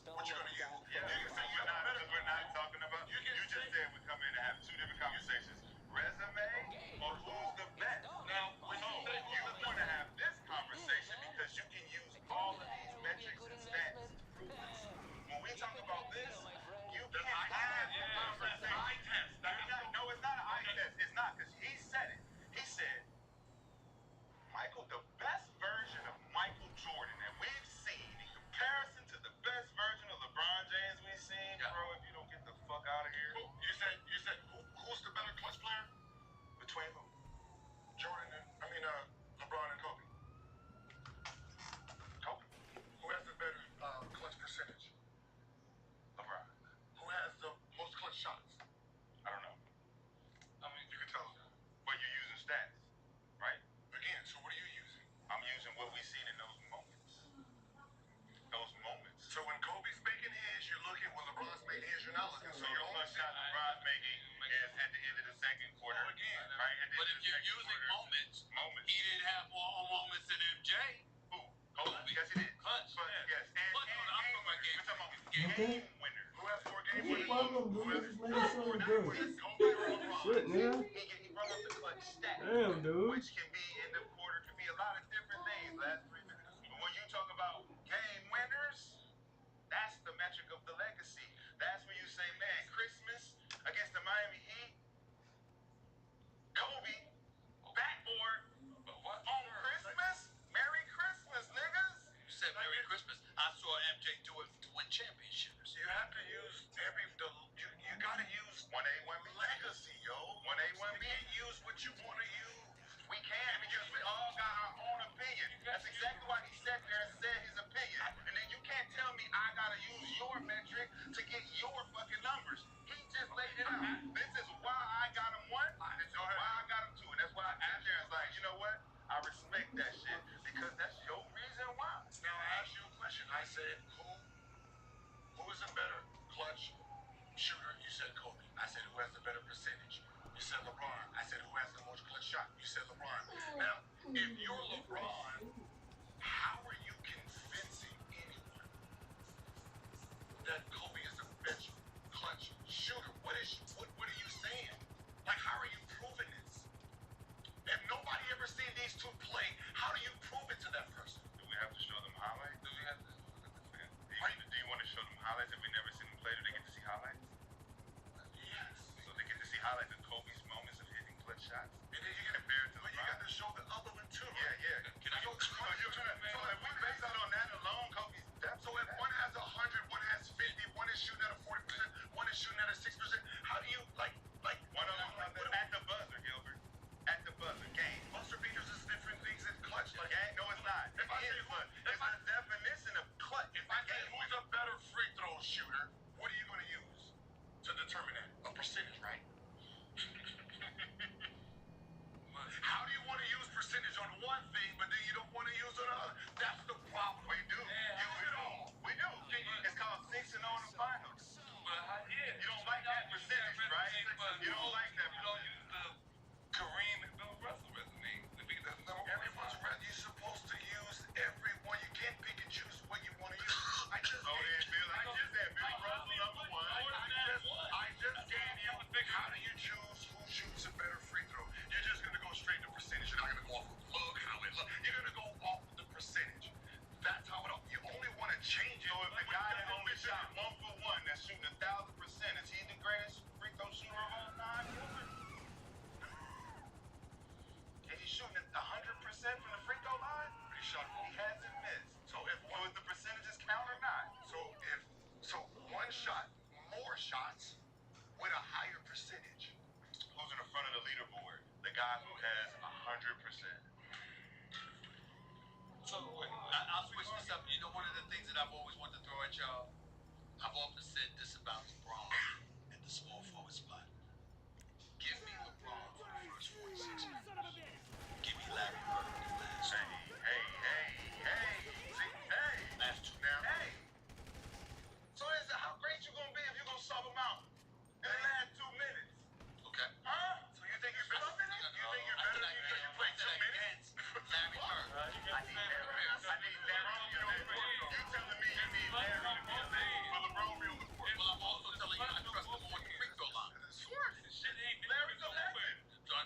perfecto, but that's the problem. You're trying to sub in 2 minutes for my 46. Right. Because we know you can't take us home. And you can't play 46. And I can take us home. But I take us home. You can't play. But I take us home. Steve don't know how to get here, but he know how to get us back. And you don't know how to get us there. He know how to get us back. But you don't know how to get us We there. don't need to. That's what I said. Like, I'm lifting 46 minutes to your 2, but you think you're better than me. That's why we work together. Nobody's putting Ginobili in front of Tim Duncan. Why would they? He finished the game. They're on the same team.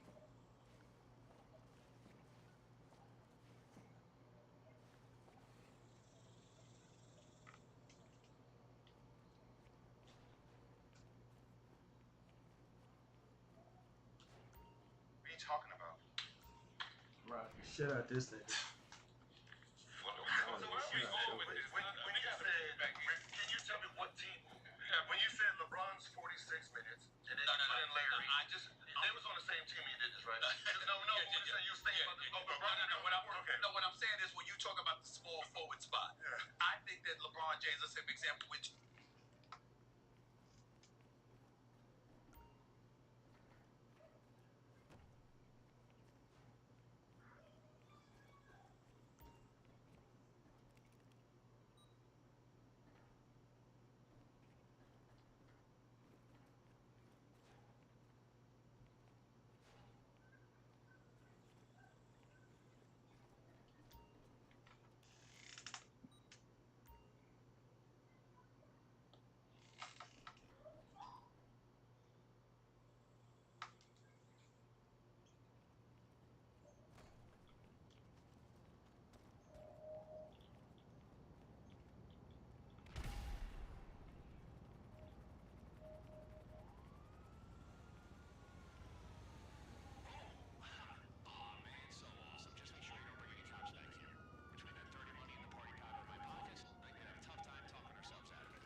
Some more money.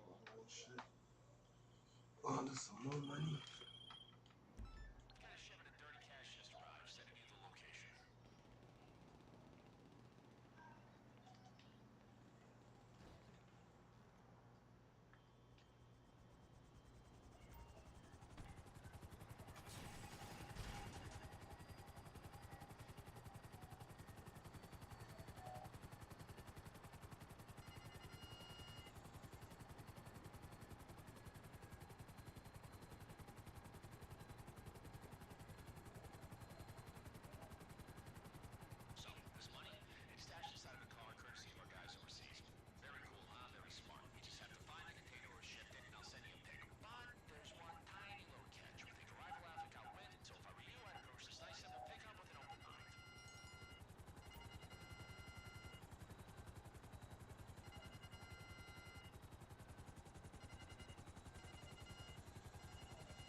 container there, man.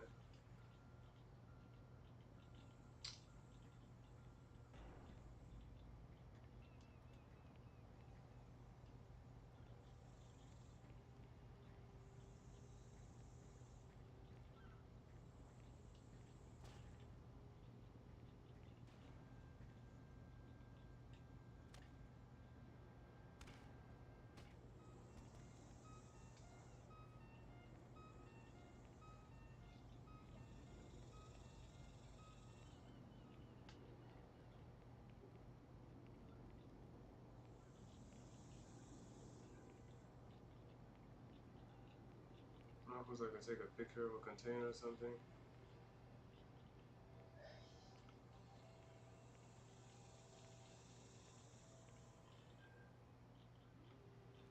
Hold on, let me go back over here.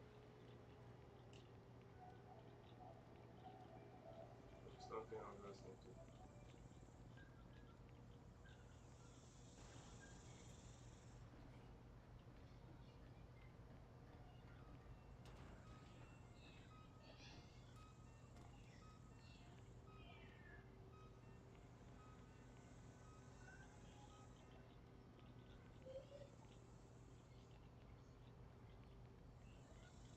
This motherfucker right here.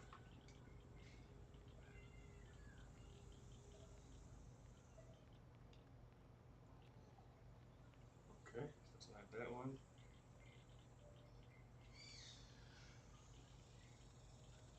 Is it these?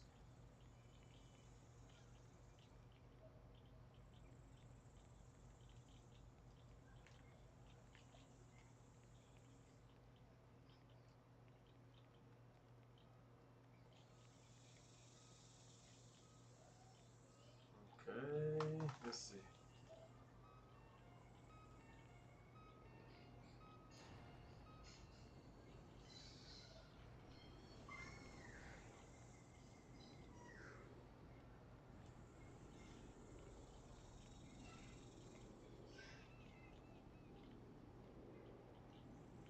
Where's this fucking container at, man?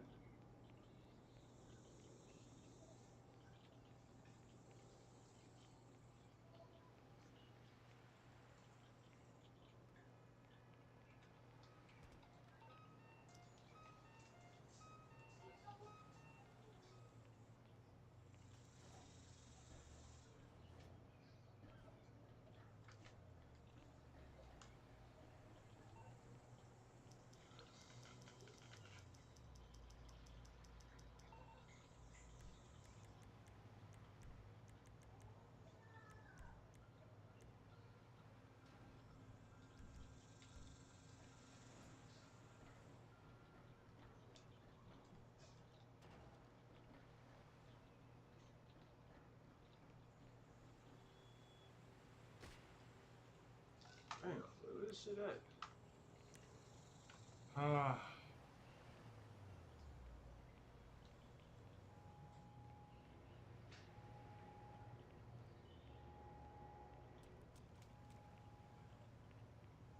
So what happened? Search the area for the container. What container? Like.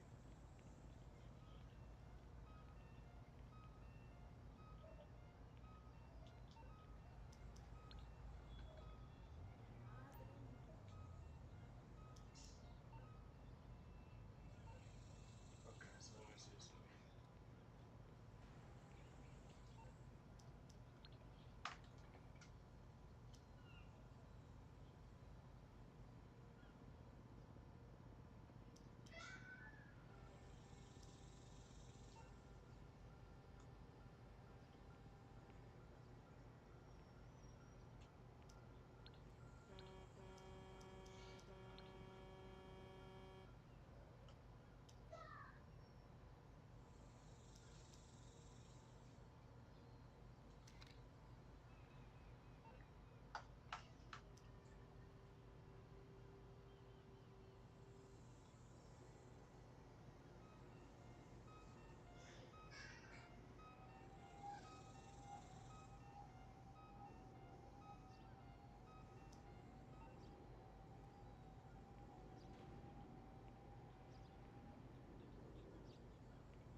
think I have found the container. Hold on. What is this one? I think it's this one right here.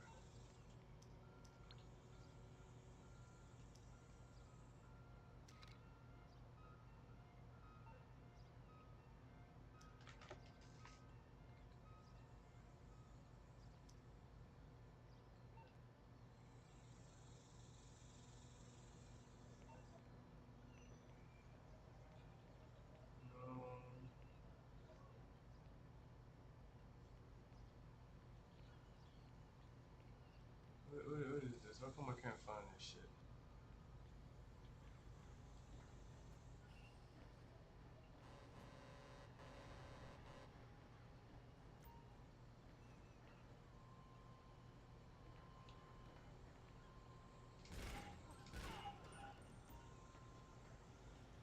Whew, about time, nigga. Yo, you real? Nah, I'm fake. I'm fake, man. I'm not real.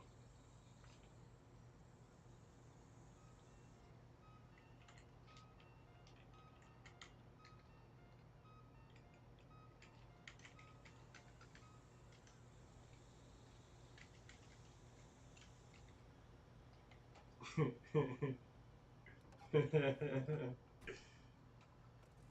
like this. What is this? Tampa GT? I like this. Hold on. I like this little whip right here, man.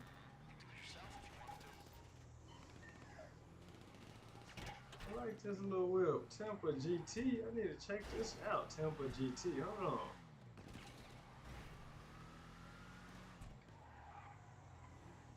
Your Tampa GT. I like this. Hold on.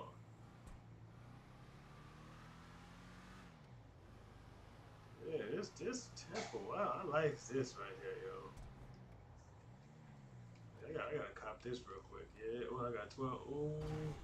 I gotta cop that. Fuck that. Ugh. Come on, bro. Come on. Y'all fucking with my money, man.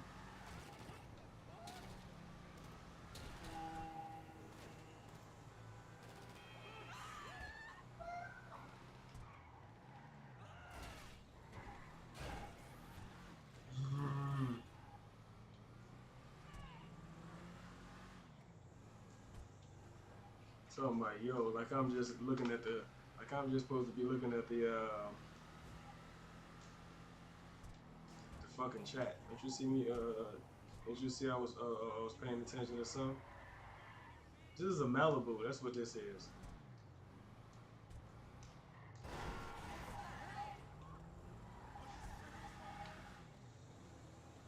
You know what? I need a meal. I need a new whip.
Man just asked me if I'm real.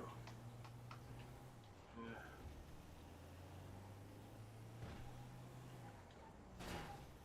Is this real?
Guess the nuts in your mouth are not real.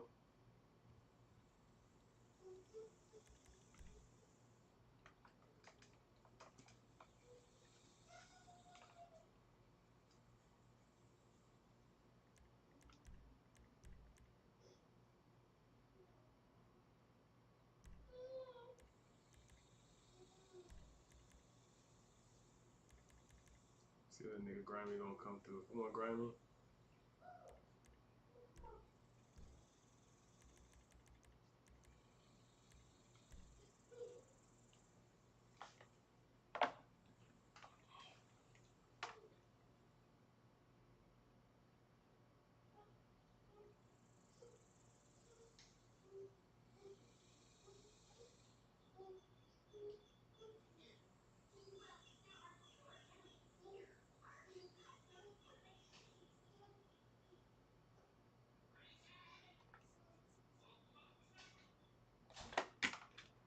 Alright, you know what? Let's go. I'll do it on my own.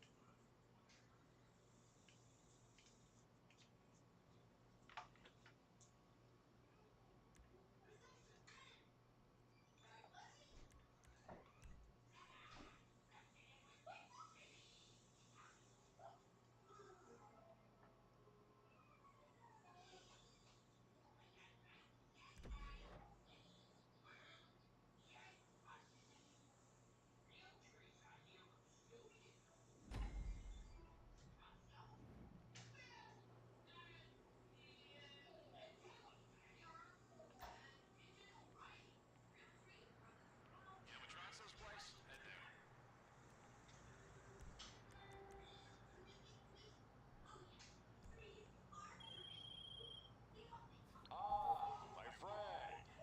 You know, with these Armenian gangsters threatening to fuck this up, I was hoping Rob would send you. What can I say? I like you.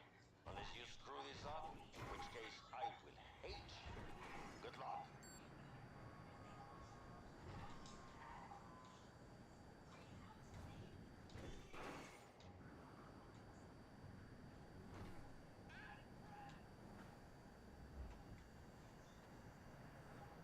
Okay, so you know Mark Madrazo was a fan of the way back. They make each other a fat movie. But you know, it takes a little bit of forward thinking. They need to get some cash money to a politician overseas, just to help overlook some of Madrazo's business ventures, you understand? So they stash the bribe inside of a piece of art. Now Madrazo, he's asked to come provide some protection, just make sure it gets from his ranch to the next leg of its journey. The better condition of the cargo, the more tools you and I are gonna get. So make sure it gets there in one piece.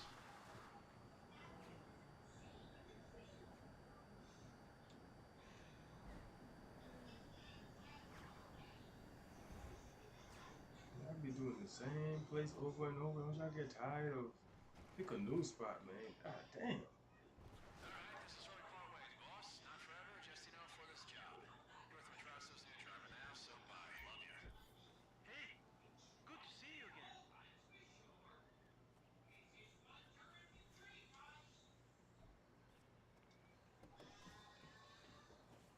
Hey, you know you can jump on with me if you like, or just follow behind. Whatever you prefer.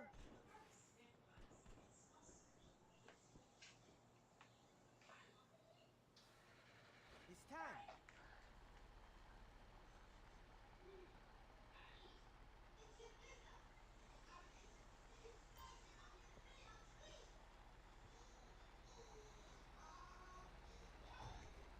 You know, I told my mom I got a job at a very important businessman in LS. She's very proud. Very proud. Love you, Mama. If you need me to stop at any point, just message me. I hope we have a smooth journey, huh? Please, God, please.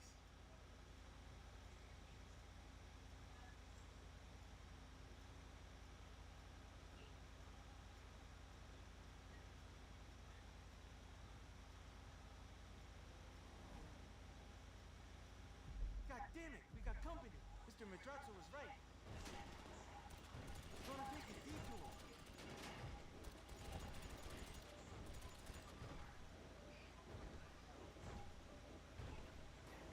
Ah, look at that bitch ass out here. Put you bitch ass niggas to bed. I'll get back to the route. Dude, take your detour, man. I'm cool with that. I'm cool with that. I'm cool with that. Yep. Shot. Hope y'all ready for me. Yep. Take your detour. Cool with that.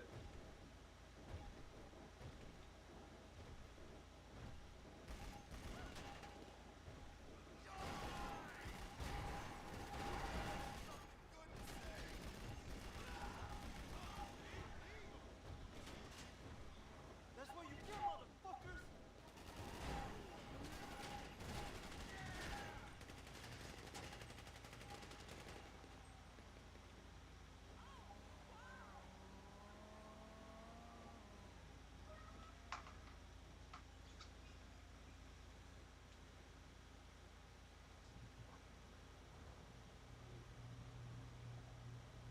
They're coming for us!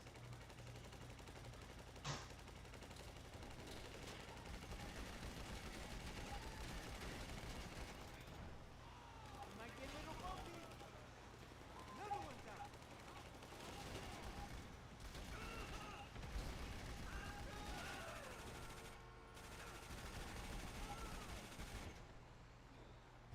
Shit! You're pretty scary. Yeah, boy, you took a good shortcut, my boy. I used to drive cabs, you know? Cabs? Like cabs with no shootouts? Well, very few. Cartel members, nigga, these niggas pulling up in cartel trucks, man. Ah, shit! Here they go!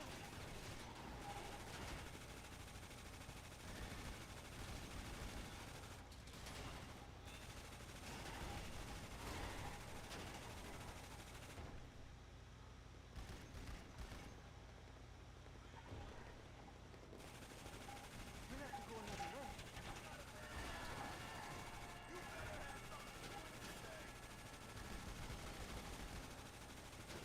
I knew there might be trouble, you know.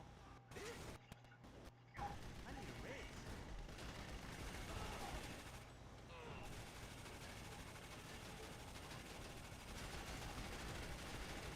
More of them!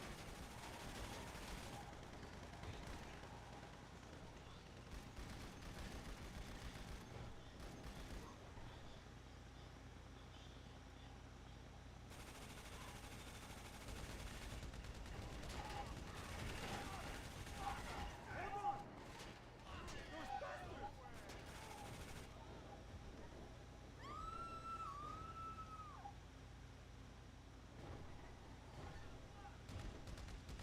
If Mr. Retrato asks, can you give me a good review? Yes! Those motherfuckers!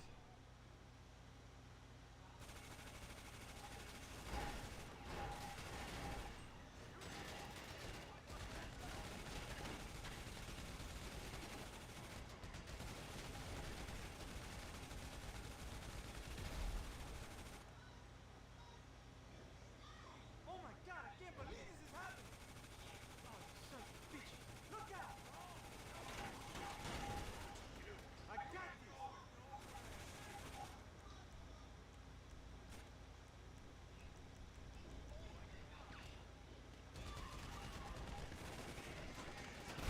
Whoa! Too close!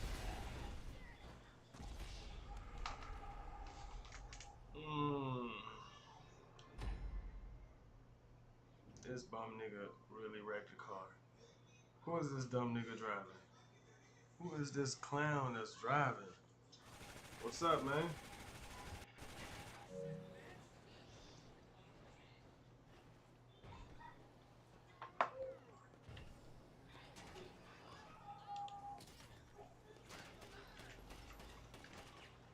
What up?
Actually made it, man.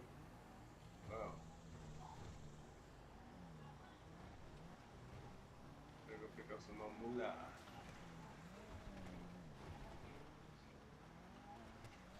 Some good work, man. Some damn good work. Damn good work. Good day's pay. Exciting work, too. Exciting work.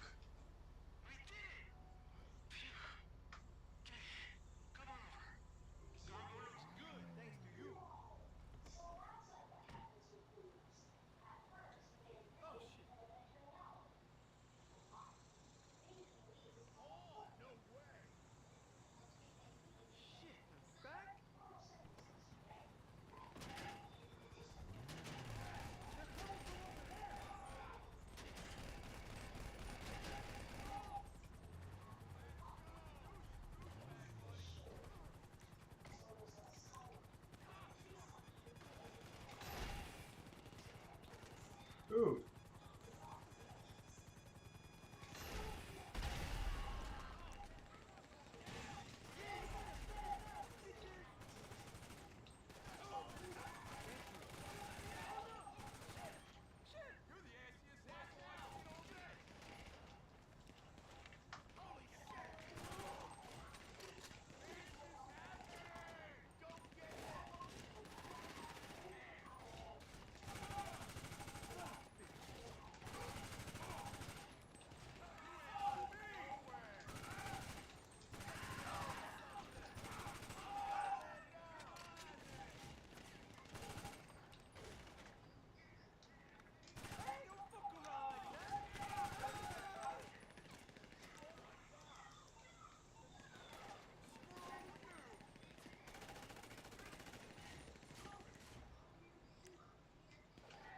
Who the fuck shot me like that, dude?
Dealt with those guys real good.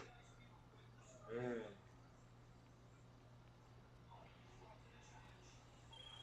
I was just informed you had some minor disruption.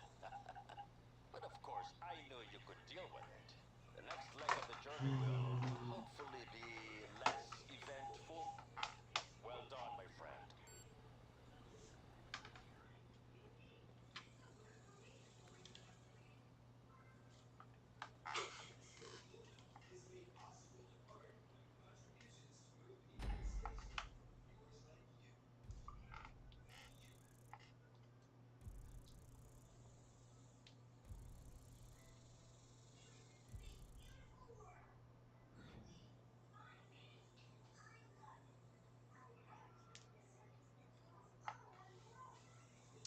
pick up money real fast. I'm gonna do my rounds.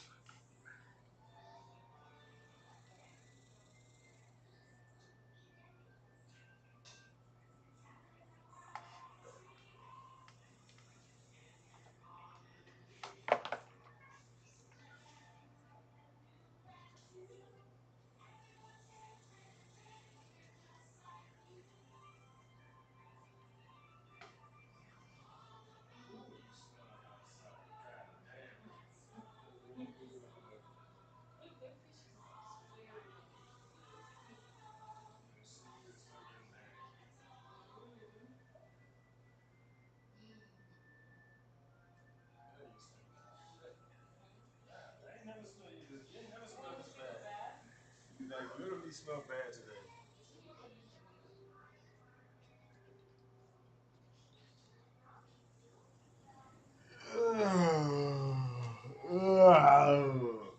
What's up, my boy?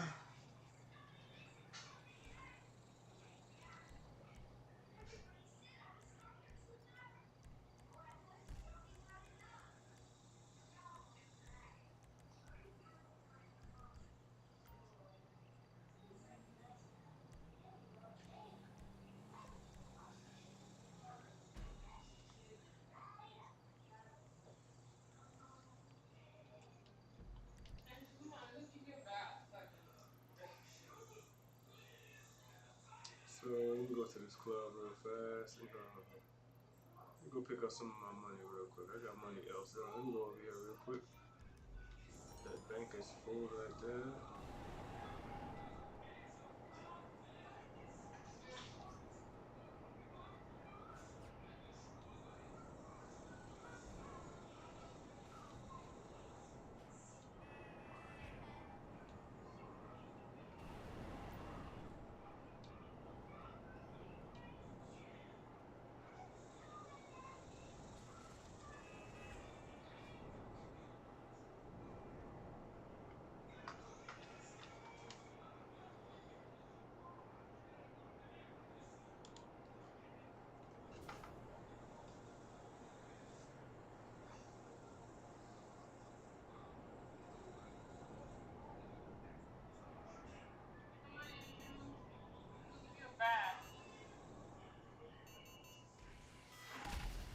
Bitch ass nigga, yo.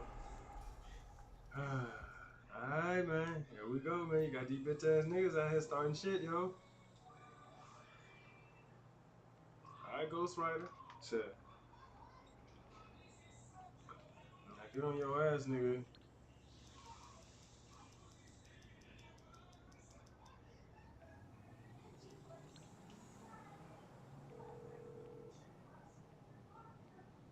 MMI, we expect the... I can do that.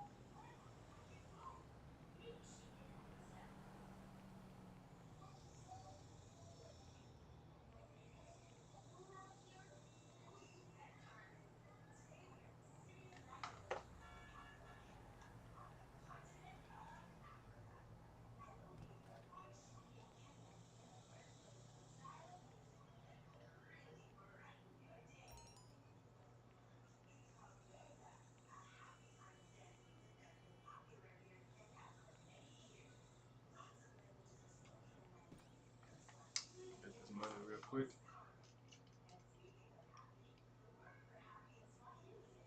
We got heat. Damn, there's a lot of heat in this business, huh? Bring this motherfucking heat down. Hold on. We got a lot of heat over here, buddy. Ooh, we got a lot of heat. Yeah. This is a normal business. Take some people on the helicopter tour real quick, man. God damn, bring this heat down. Ooh. Boss, it's time to play some legit cash for 30 and overrun these tours with the sights and sounds of Los Santos. God, I love this city. Sheesh. Alright, let's go. Let's go. Helicopter tour. Bring this damn heat. Oh, is that bum ass nigga? Ghost? Alright, Ghost. Keep on playing with me, Ghost. Stop playing with me, Ghost. Ain't gonna like the outcome, my boy. Alright.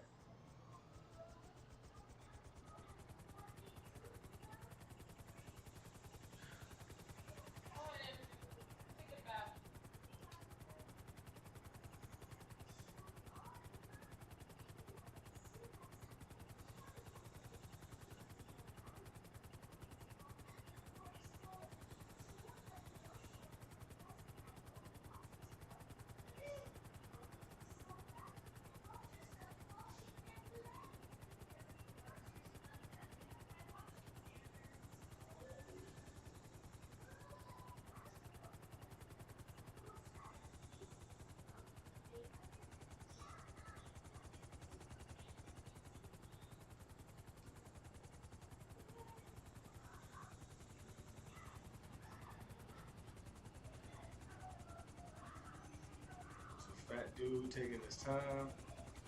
Fat dude with a dirty ass shirt. You got a dirty shirt on, nigga?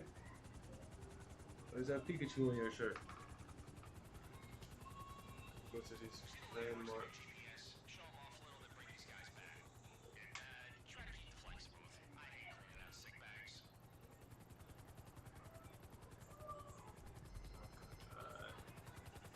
I'm gonna take these guys. I'm so excited to learn about this place from a professional.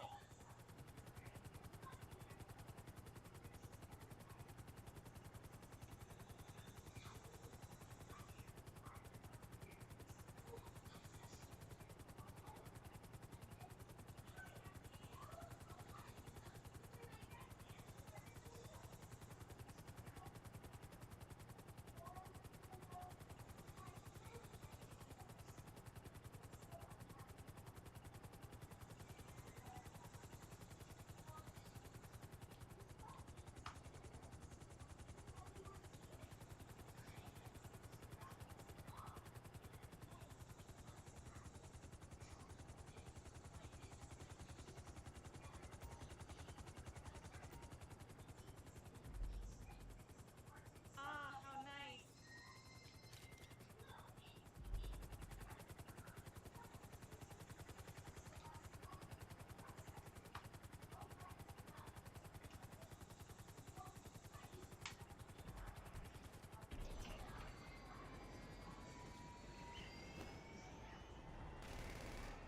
Damn.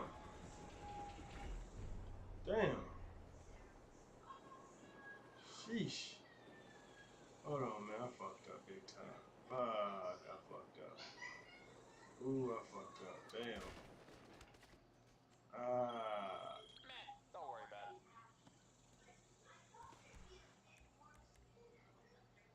Fuck. Okay, this reference. What are we gonna do? No.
Alright, man. This is too much.